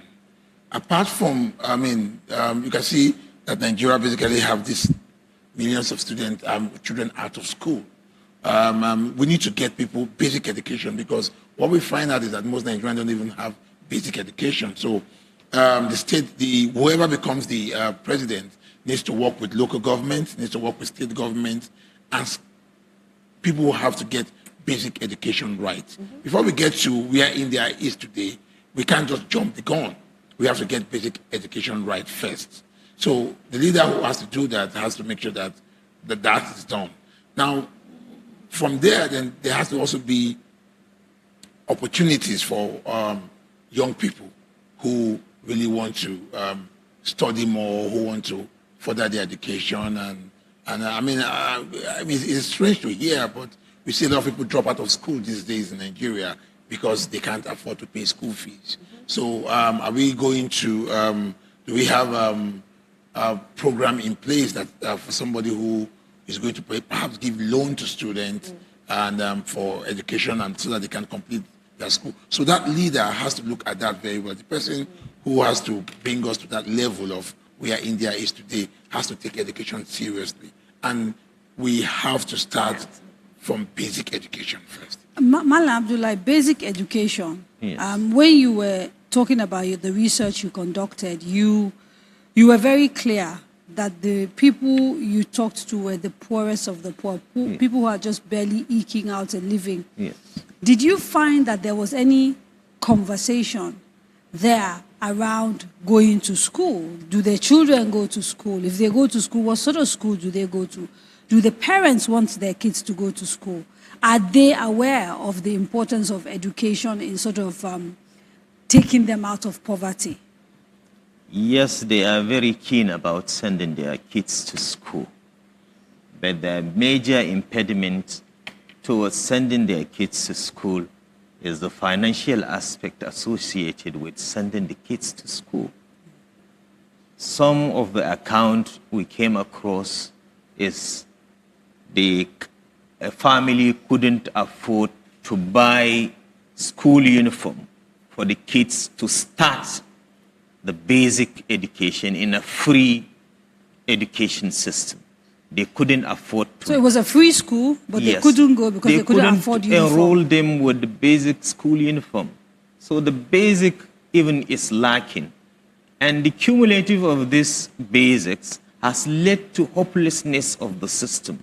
Right. And what I want these aspirants to really take note of is there is going to be serious voter apathy regarding voting, regarding participating in election, because what we have experienced over the years is that the people have realized that those seeking for public offices do not factor them into consideration as people worthy of consideration, as people worthy of any planning towards alleviating their predicament.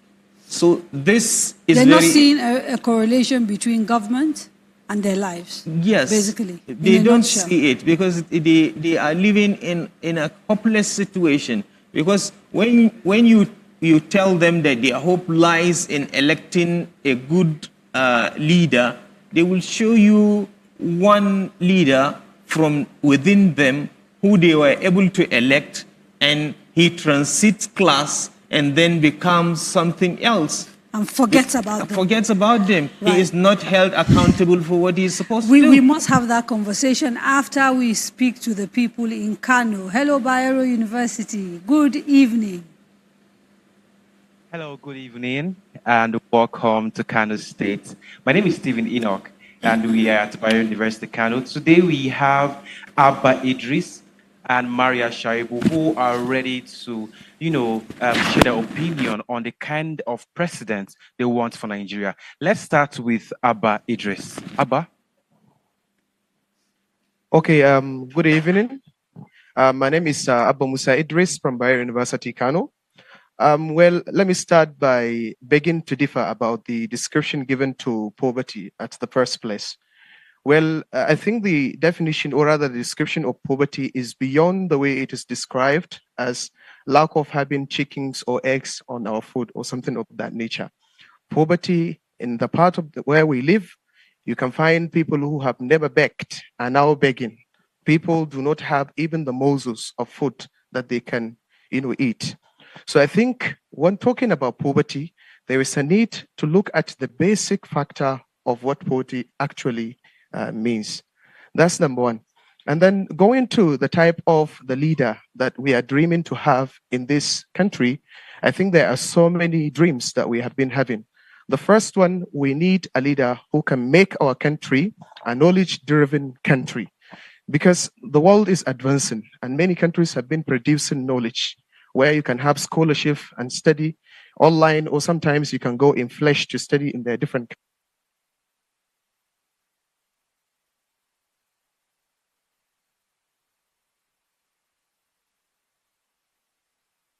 I think we had quite enough from him. Is a bit of a shame that actually his mic failed, but I think he said enough there. And the issue of poverty, I think he kind of misunderstood. What you were giving was trying to understand how this thing sometimes cascades. So I think he's talked about how bad things are. And I think it's also true, though, to note that poverty differs across this country, right? So depending on where you are, rural poverty is now becoming really, really quite horrific. But I thought we could respond to two other things that he talked about. Wanting a leader that, believes in building a knowledge-based economy, related to the young man in Ibadan who was talking about a tech-driven country, but also a person who is willing to fight corruption. So the question I asked earlier about how do you decide who has empathy? How do you decide who the leader is that is willing to fight corruption? We've seen many promises before, right, around the fight against corruption. I mean, it hasn't quite translated in the way Nigerians thought it would. We've seen people talk about innovation and tech and all that. Again, it hasn't happened. How do we know? Well, again, one has to look at some of these ideas, because everybody. Some of the people contesting, I know you talked about antecedents, have never actually been in government, for example. So everybody, for instance, can parrot, I will fight corruption when I get there, I will do that. But I think if you look at where other places in history that corruption has been fought successfully, of course, there is no place that is 100% corrupt from free. But we'll see that we have to take corruption from this idea of you see one man who is a clean person. And I think that is the problem with, that was why the fight against fight against corruption of the Buhari government has not been as successful as we hope it will, because he was this person, Mr. Squeaky Clean, who was going to fight corruption, rather than empowering the institutions that will fight corruption. But is this not a very Nigerian problem? Because even in this election circle, I've sat down with people where I've said, how are you going to do something, right? And their answer is, we're different, so we're going to do it differently. So this notion that of a messiah, of one person who's sort of so great, so good, that single-handedly they can sort of transform systemic issues, systemic rot, systemic problems. What do voters need to do to sort of address those issues and not be disappointed? I'd like to talk about a system that I spoke about earlier, about using women, because we tried it in Nigeria. We probably didn't realize that we tried it in Nigeria and it worked. There's a lady who coordinated the economy of Nigeria. And she was also the Minister for Finance at some point in time. That's Okonjo-Iweala.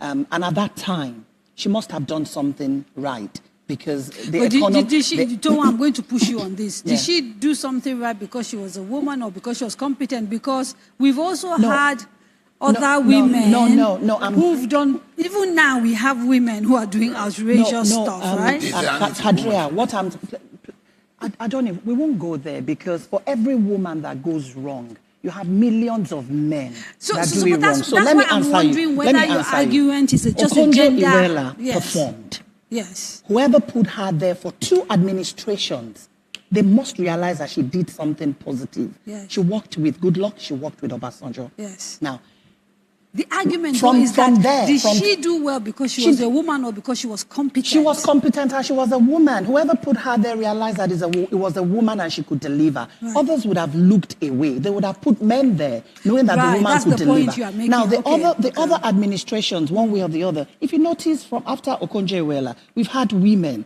There probably are something the men understand in the women that we don't know. They're putting the women there. So, for me, corruption is everywhere, including UK and the US.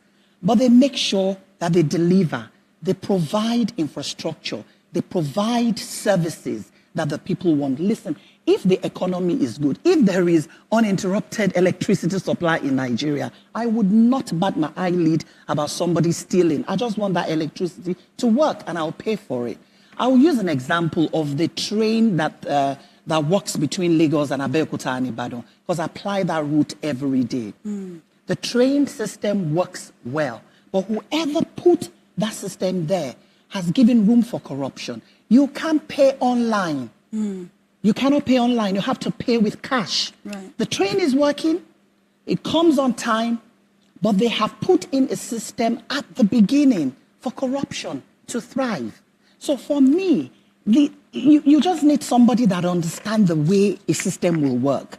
I don't need a human being. Nope. He said it. Is there one man that is corrupt-free?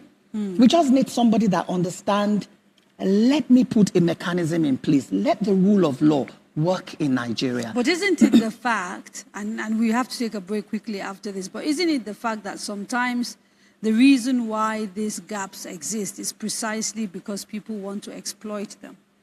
And so when you say they should put in place, if they put in place, they put themselves out of business. And that has been the conundrum in Nigeria, Because we're selfish. You spoke about young people. Can I just quickly say that, look, we are losing the good young people. We're building young people and sending them out of Nigeria. The brain drain will continue to happen until we understand that we need to involve young people to serve. We have ministries of youth, and it's men and women that are in their 60s that are heading ministries of youth. Are we saying young people can't do these things? Are we saying young people can't do these things? We're going to take a quick break, and when we come back, we will try and dive into the issue of security, or rather insecurity. Don't go away.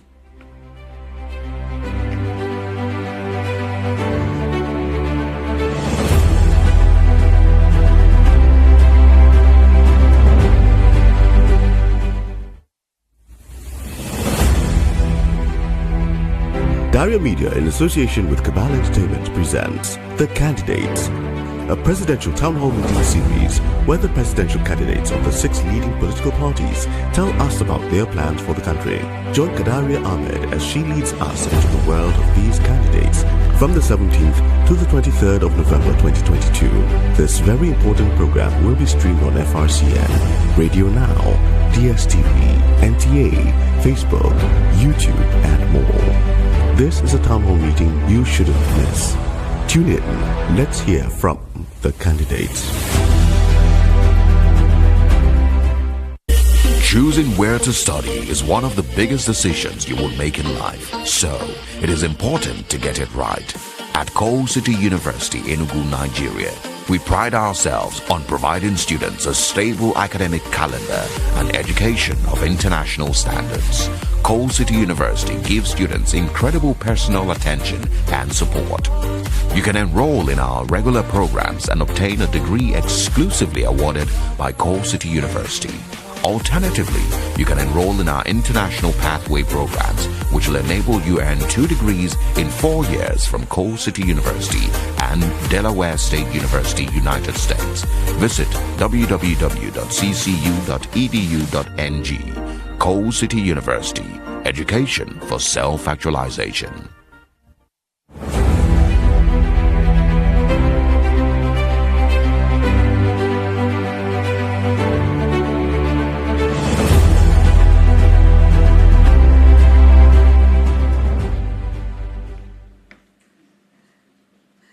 Welcome back. You are watching a conversation about the way forward for Nigeria as we begin the search for our next president and vice president. And this is off the back of the conversations with the candidates that have been trying to convince Nigerians to vote for them in February 2023.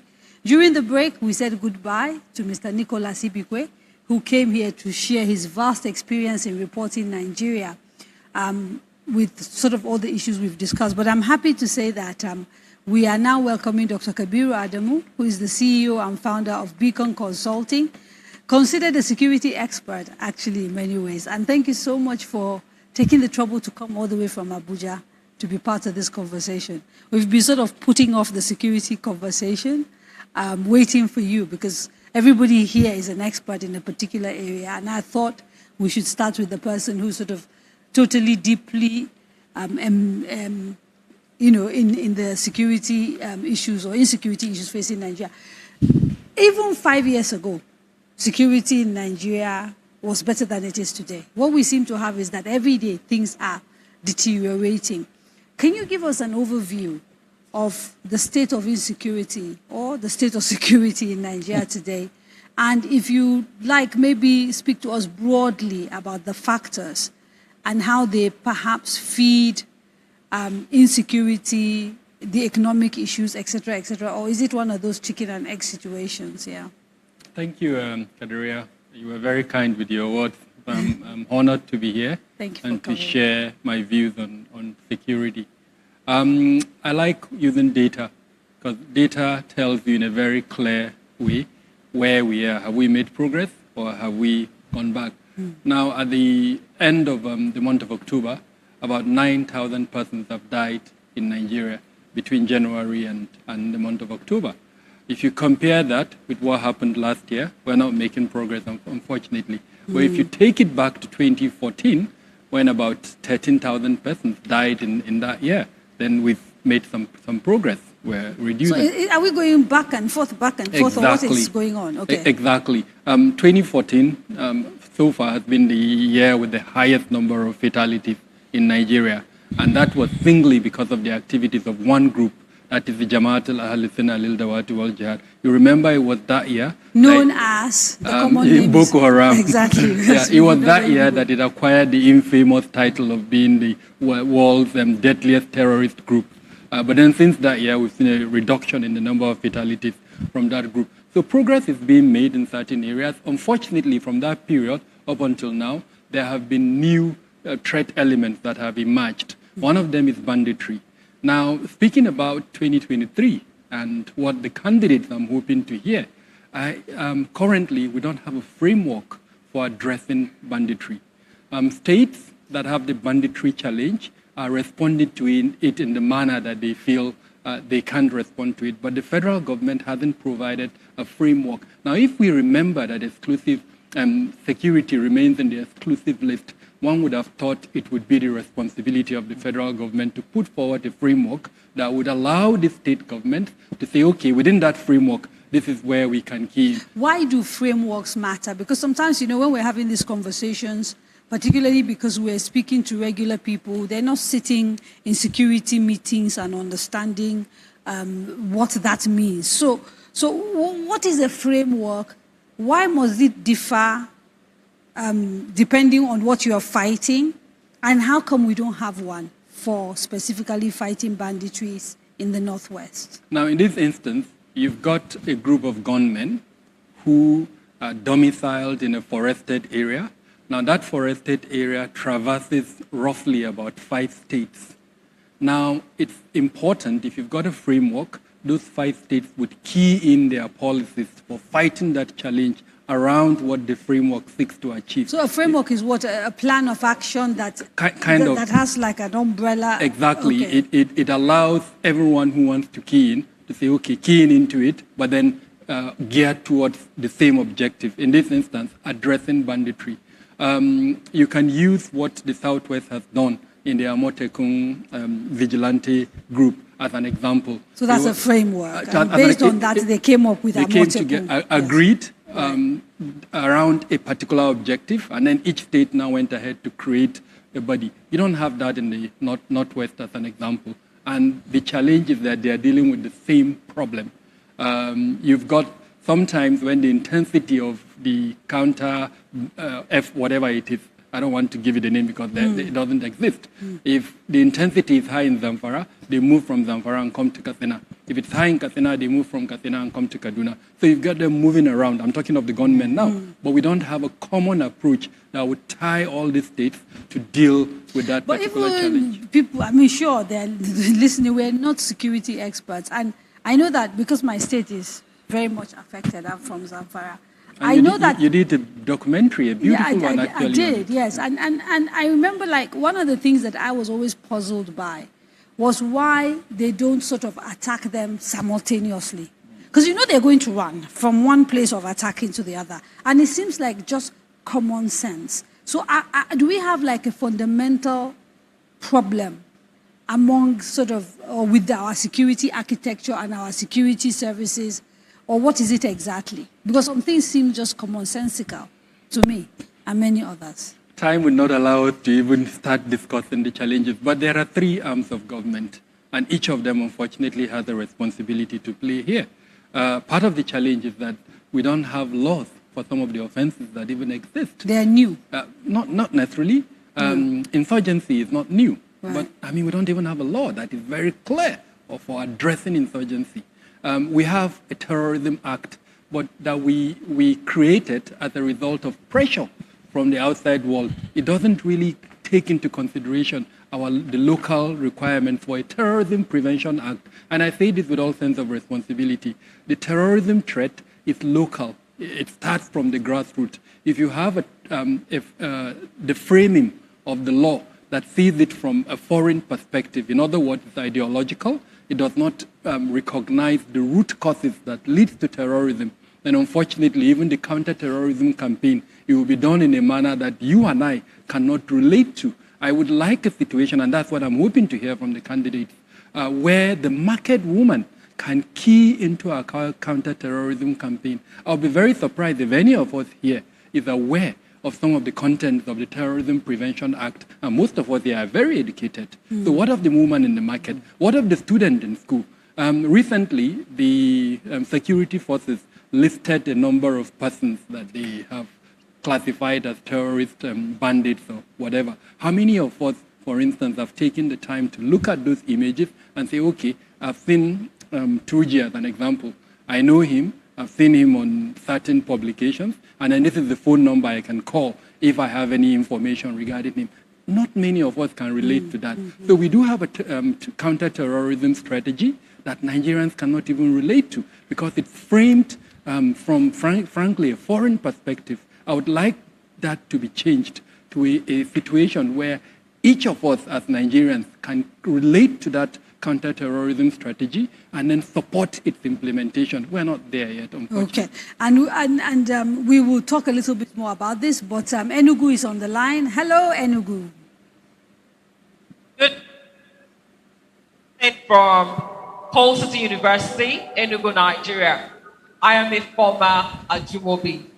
And we have students here who are very ready to make their contributions. They are concerned about certain things they want to see from the candidates who will possibly be president of Nigeria next year. I have Chimerem and Jonathan here to make their contributions. Chimerem. Good evening. My name is Chimerem Muma Ajinta from the Department of Computer Science in Coal City University. Nigeria has faced a series of crises ranging from the flood to unemployment, poverty, and even insecurity, like those in the north, and the attacks in Enugu yesterday and today. And our government hasn't addressed these issues. So I would like to see a president, I would like to have a president that will address these issues, that is seen, that will come around and speak about these issues, tell Nigerians their plans and actions or what they want to do to fix these issues, and are available to talk to Nigerians as often as these issues arise. Thank you. Good evening. My name is Jonathan Ani from the Department of Microbiology, Coast State University. So, firstly, I would like to have a president that understands the plight of his citizens, one who has been in governance and has a verifiable track record, a president that listens and understands what we are going through, a president that will employ experts in different sectors and that will genuinely consult them before making decisions. Thank you very much. Thank you. These are the two countries. Thank you very much, Enugu. Okay, so Dr. Kabiru, this question of attacks, for example, talking about, you've discussed some of the sort of shortcomings of the plans for dealing with insecurity. And when we were talking earlier, we sort of alluded to the fact that a lot of the areas in which you guys are experts have a direct link to sort of the problem of insecurity. So the economy, around poverty, lack of inclusion, lack of gender equity, etc., etc. I want you to sort of help us understand how all of these things fit into what we are seeing today, and then I will get them to sort of chip in with their understanding as well and add a little bit more. So when you talk of the drivers of insecurity, all of those issues that you've identified can be found somewhere there. Let's use as an example the grievances that are quite pervasive within the society. The economy and all those components around the challenges in the economy, unemployment, poverty, name them, would all kind of drive into the economy. A significant percentage of the persons that feed the non-state actors, especially the armed ones, and I can start reeling them out from the northeast, the two terror groups that we've talked about, the bandits, a lot of them are youth. And why are they easy prey for these groups? It's because they don't have anything to do. Unemployment, the poverty level. One of the easiest ways that these groups recruit from within the youth is to promise them some form of money, sometimes as little as 10%. Then the issue around inclusion. At the time when suicide bombing was very high, one of the strategies they use is to give, especially the women who are victims, to give them some sense of belonging. So, tell them, for instance, that this person killed your husband or killed your dad. Why don't you take vengeance? And then they give that woman some idea of what she can do. She becomes focused on that particular idea, and then she gets recognition from within the group. So they understood that, and they used it effectively. Fortunately, the Nigerian military found a strategy that worked, and so it reduced that tendency. Climate change, which we haven't spoken about very well. He did a little bit, yeah. The absence of adaptation, especially within at the federal and the state level, has also affected not just the economy, but several communities, and that's also driving, unfortunately, some of the security challenges we're seeing. The justice system, I don't know if we've spoken about that. If we haven't, then it also, unfortunately, leads into insecurity. The interview that BBC did, which I know you commented on it, that particular interview showed how the criminal justice system that is failing to arrest offenders and punish them, unfortunately, has led to the monster that we have in Zamfara. People wanting to take justice into their own hands, feeling aggrieved. Exactly. And so all of these issues, for one way, we can describe them as the drivers of insecurity.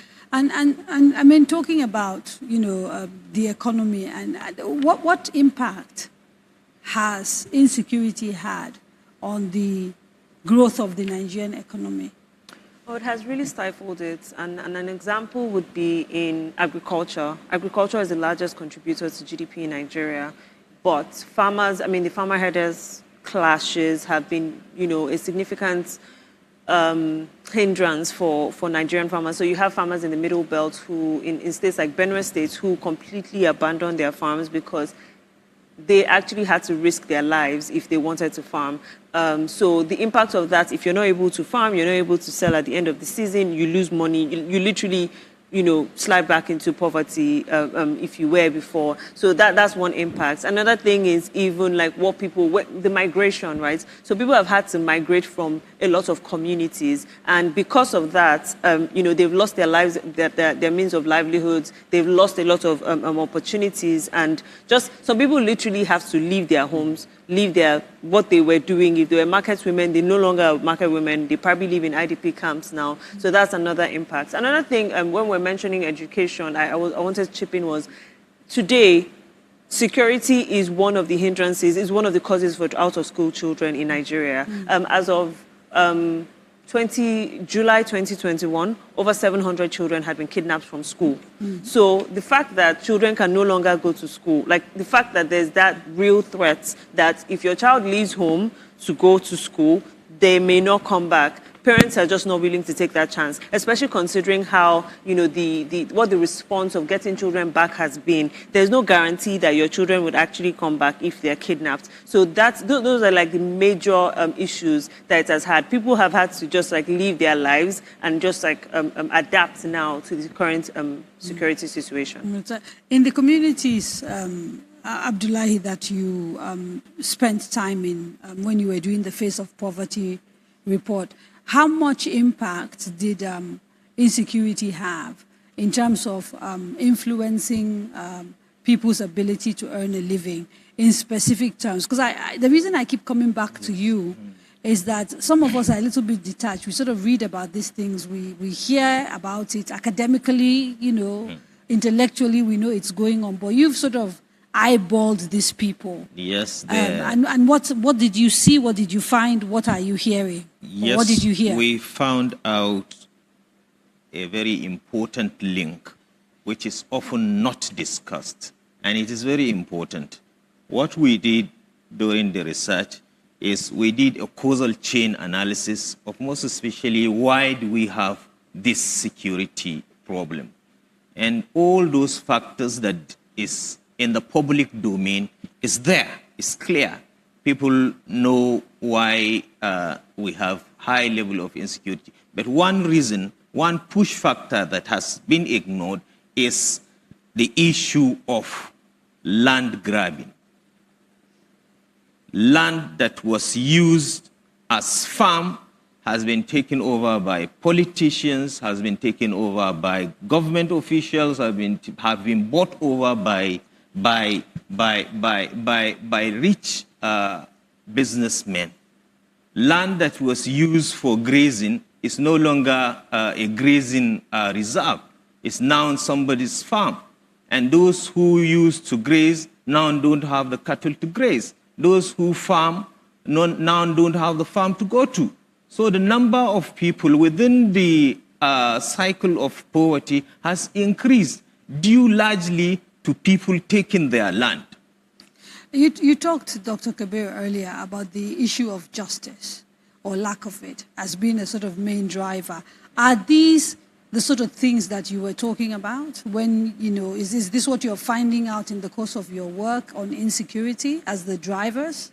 Yes, they are, but slightly wider than that. The thing is, each state has its peculiarities. The point he made was very specific around Zamfara, where a particular governor came up with a land use policy that has affected the two major... It's why we are in trouble today. This was like 10 years ago. Exactly. Yes. And there hasn't been any deliberate effort to correct that. So we've created, quote-unquote, an economy, killed an economy, as it were, and created another one that unfortunately is based on crime. Crime. As simple as that. We've seen other state governors attempting to also come into that area and come out with land use acts or policies that have also created their own challenges. So yes, that's one issue. But what I wouldn't want us to do is to think that there are single issues. There are a multitude of issues that all feed into each other and that have created what we have at the moment. Some in certain locations, one issue is bigger than the other, but then each one of them kind of fits into each other. The value system that I don't think we've spoken about, the family system and the communal system that used to hold the fabric of society has almost collapsed in almost all of these societies. I mean, these persons who commit this crime, they are not ghosts. They are people's children. What happened to that family shaping value system, shaping idea that we used to have? It's almost collapsed. Yeah, I mean, before you came, I had said, that we were going to discuss how essentially poverty, insecurity, and a whole bunch of things are sort of reshaping who we are as a people. But I want to quickly go to the University of Abuja. They are on standby, and then we'll come back and carry on this conversation. Hello, Abuja.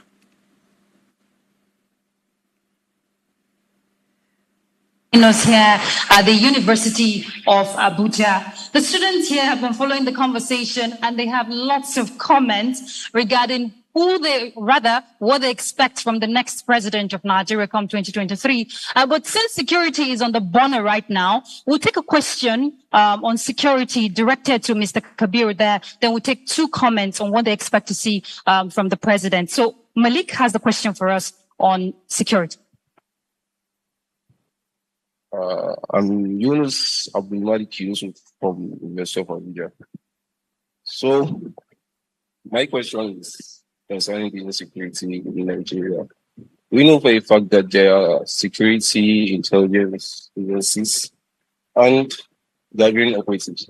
So, we know that the security agencies have intelligence gathering, which is being supported by the NOA, which is Nigeria Rotation Agency.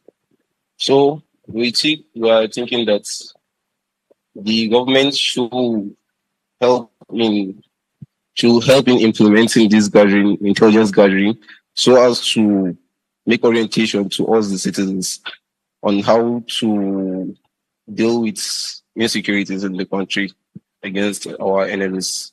And for a fact that we all know that, of course, the government is not expected to release its security problems publicly, but we Nigerians, we are hoping that things will get better so in the nearest future. So we are trying to see if people will be able to implement the intelligence gathering, because we know that every security agencies have intelligence gathering, which is not. Okay, Mr. Kabir, if you got the question from what he's saying, he's talking about intelligence gathering, strengthening intelligence gathering in Nigeria. That's the question. So we'll go to the comments now. Antonia? I'm Antonia Abba from the Department of Public Administration. I have my comment on poverty and what I would like to see in the next administration. Within 2015 and 2022, the country has experienced a very high rate of increase in poverty. Citizens have had high cost of living and also low standard of living, coupled with naira that loses value almost every 2 weeks. Apart from that, there is also high deterioration in infrastructure.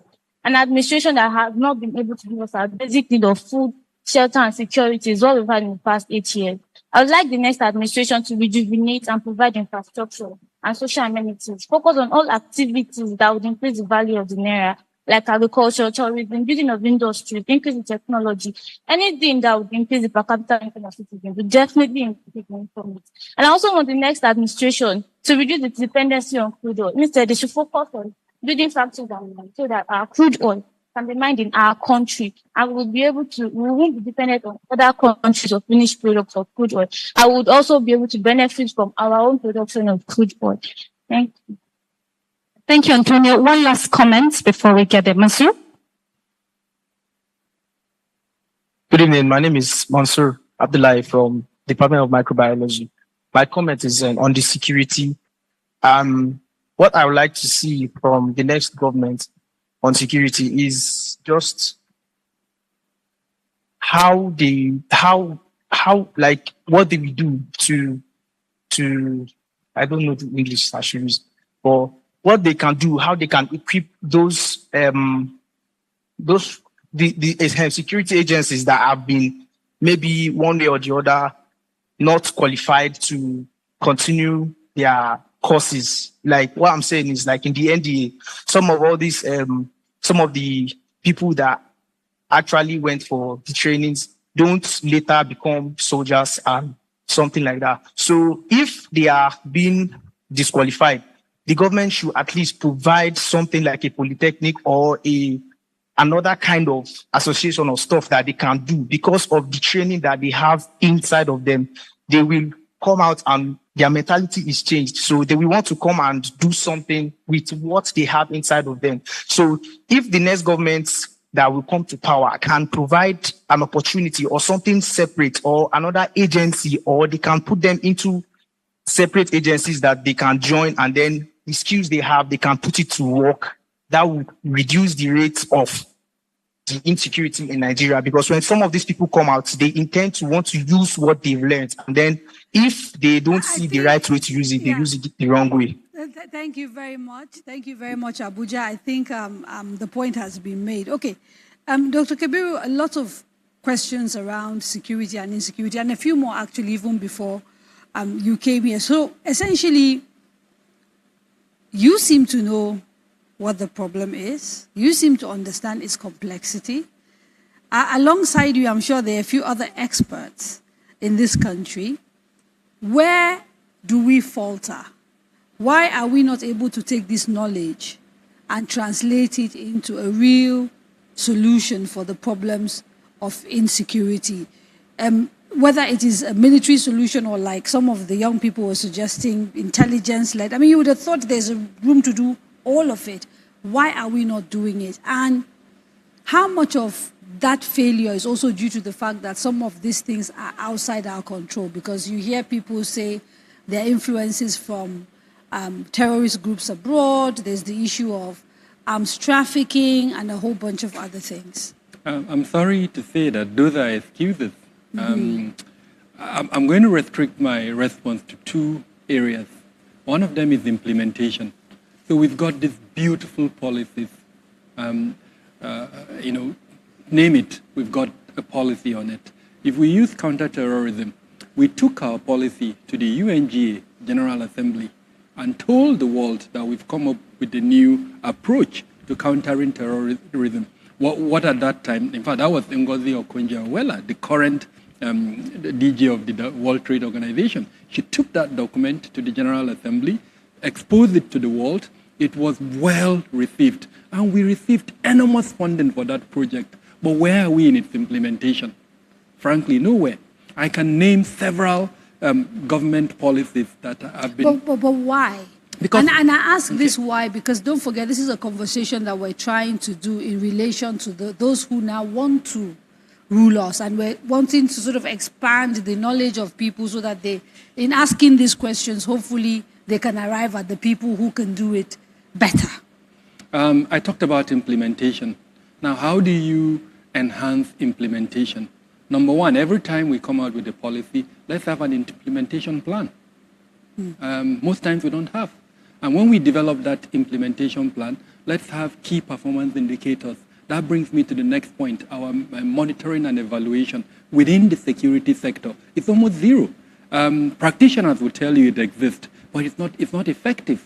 So they do have a department sometimes that is on M&E, monitoring and evaluation, but that department doesn't have the capacity to develop key performance indicators. And when you are developing those KPIs, key performance indicators, they should be measurable.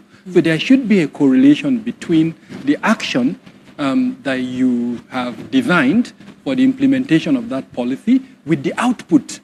And in setting your standards, it should be one that is realistic.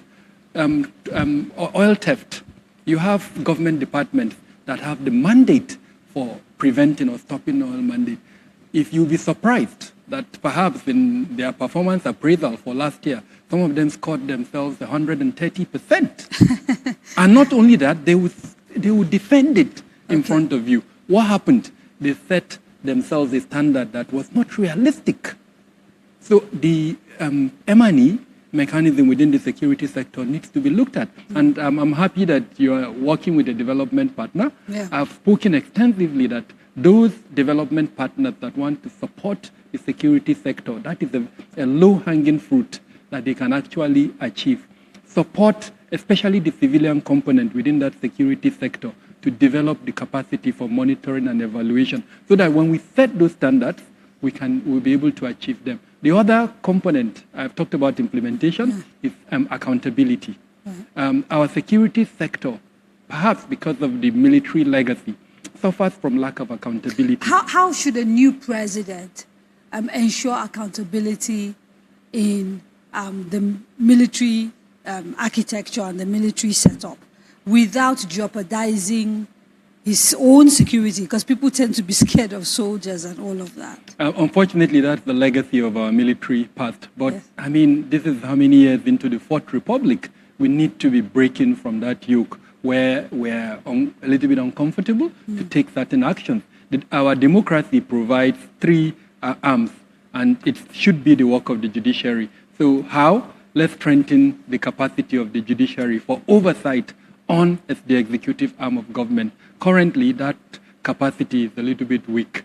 I mean, yeah, the legacy of the military rule, most parliamentarians are a little bit edgy when it comes to oversight within that security sector. You came last, so I want to end with you because I'm running out of time, and I'll come back to you to sort of sum up what you feel about insecurity and what we should be. But if I kind of start from Gbemisola here now, how do Nigerians tell a president who has the capacity to run the economy properly? What should they be looking for in 2 minutes?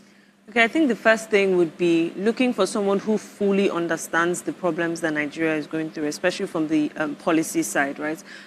So things like understanding that there are leakages with the Nigerian expenditure, understanding that on the revenue side, we cannot be dependent on oil that is so volatile. We can't be dependent on oil revenue that is so volatile. And increasing, rather than increasing taxes or saying that, oh, we're not taxing people enough, you expand the brackets and ensure that you're taxing everybody that is meant to be taxed. You're looking at someone who understands that subsidy, which is something that we've spoken extensively about today, is not helpful to the poor. Rather, you're depriving them of basic needs like education and healthcare. So someone who understands the problem first must be who's going to come and provide the right solutions, must understand the problem. So what are the right solutions, right? I'll give an example of something that politicians like to throw around. So things about employment. So someone will come and say, oh, I'm going to ensure that we employ 1 million people. If the person is planning to employ those 1 million people in the civil service, the person does not know what they're talking about, and the person is going to fail. What about those who say 30 million jobs in 18 months? I've heard someone exactly. say that. So if you're going to say that, then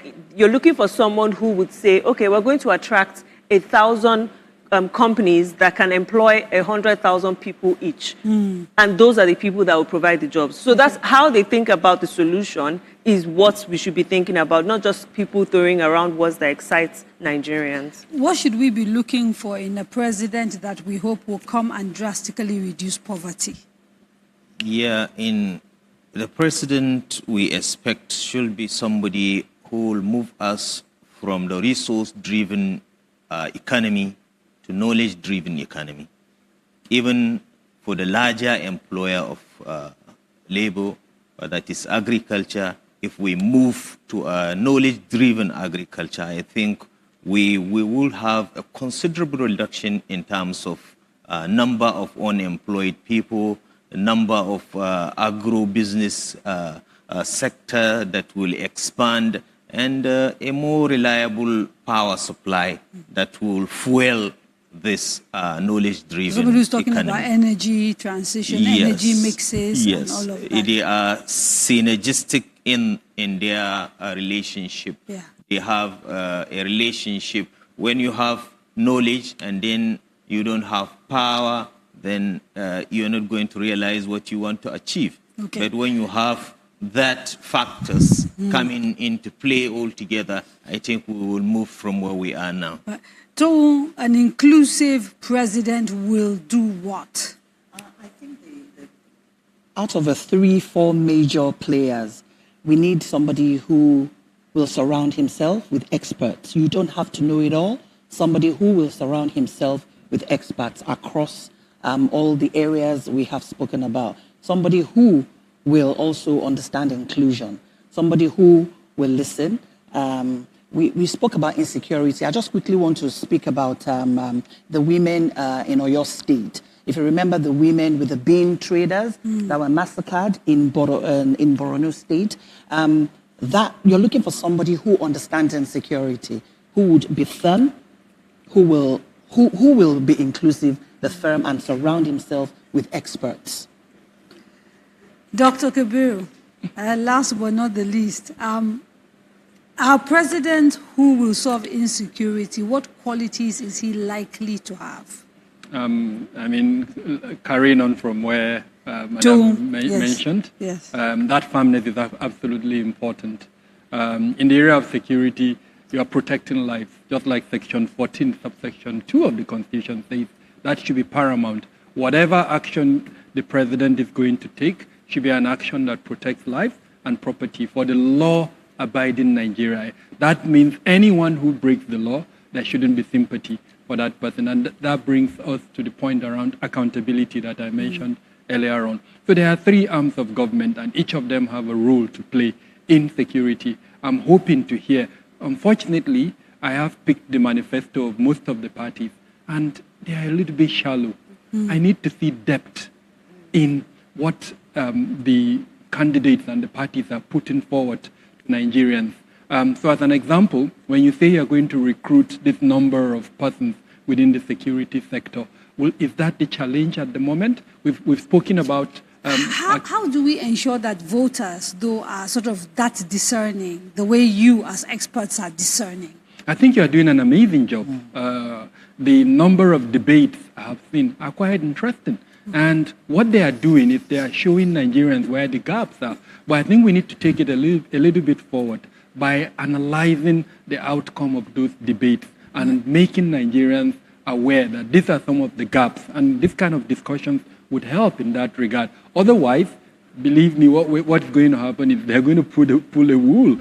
In 2023, we're going to be back. The average Nigerian, if he hears someone say he's going to employ 1 million personnel within the security agencies, you'll probably clap for him. Yes. But then we know that that's not the solution. It needs a little bit more than that. All those drivers that we've spoken about, if we don't address them, and then we end up recruiting 1 million military personnel or police, then unfortunately we'll still be where we are. So accountability, especially implementation of some of the policies we have, using monitoring and evaluation mechanisms to measure those performances. The argument would be, okay, security is confidential, it's secret, you shouldn't say it to the world, but let them do it within that sector. There are 27 ministries, departments, and agencies in security. We spend huge sums of money to fund those agencies, but unfortunately the output, as I mentioned earlier on, is that in 1 year, up to 9,000 people are being killed. That's not good enough. Okay, well, thank you so much to the 4 of you. Let me start by thanking the man who was first here and then he left, Mr. Nicholas Ibikwe, Dr. Kabiru Adamu, Toun Shoneye, Abdullahi Mohammed, and Gbemisola. I keep forgetting Gbemisola, your surname. I'm sorry, Elonge. Yes? Thank you so much for coming. And let me also quickly thank Mr. Waziri Adio, who had a hand in helping me put this together at such short notice. He works with Agora Policy, which is another MacArthur grantee, and an Abuja-based think tank. So thank you so much for all of that. With this, we have come to the end of our town hall series, The Candidates. I want to say thank you to all the pundits who graciously agreed to take part in the pundit shows over the last 7 days. Also to all our anchors in the remote locations, as well as everyone who answered the call to be part of the audience in Enugu, Abuja, Kano, Maiduguri, Bayelsa, and Ibadan. And of course to the Lagos audience who came in physically. The production crew have just done stellar work. It would not have been possible without the leadership of the Kabab Media team, Daria Media. Our gratitude especially goes to the MacArthur Foundation, the Nigeria Television Authority, Federal Radio Corporation of Nigeria, Radio Now, Emmanuel Chapel, Zikoko Citizen, Silverbird Television, Trust TV, Injenje Media, New Central Television, Plus TV, Kaftan TV, YouTube, Out There Media, Amede, and of course Purple Dove. Thank you very much to everyone who made this possible. We look forward to having free and fair elections. And of course, we'll continue to talk about these issues because we still have a long way to go before the polls. Have a wonderful evening.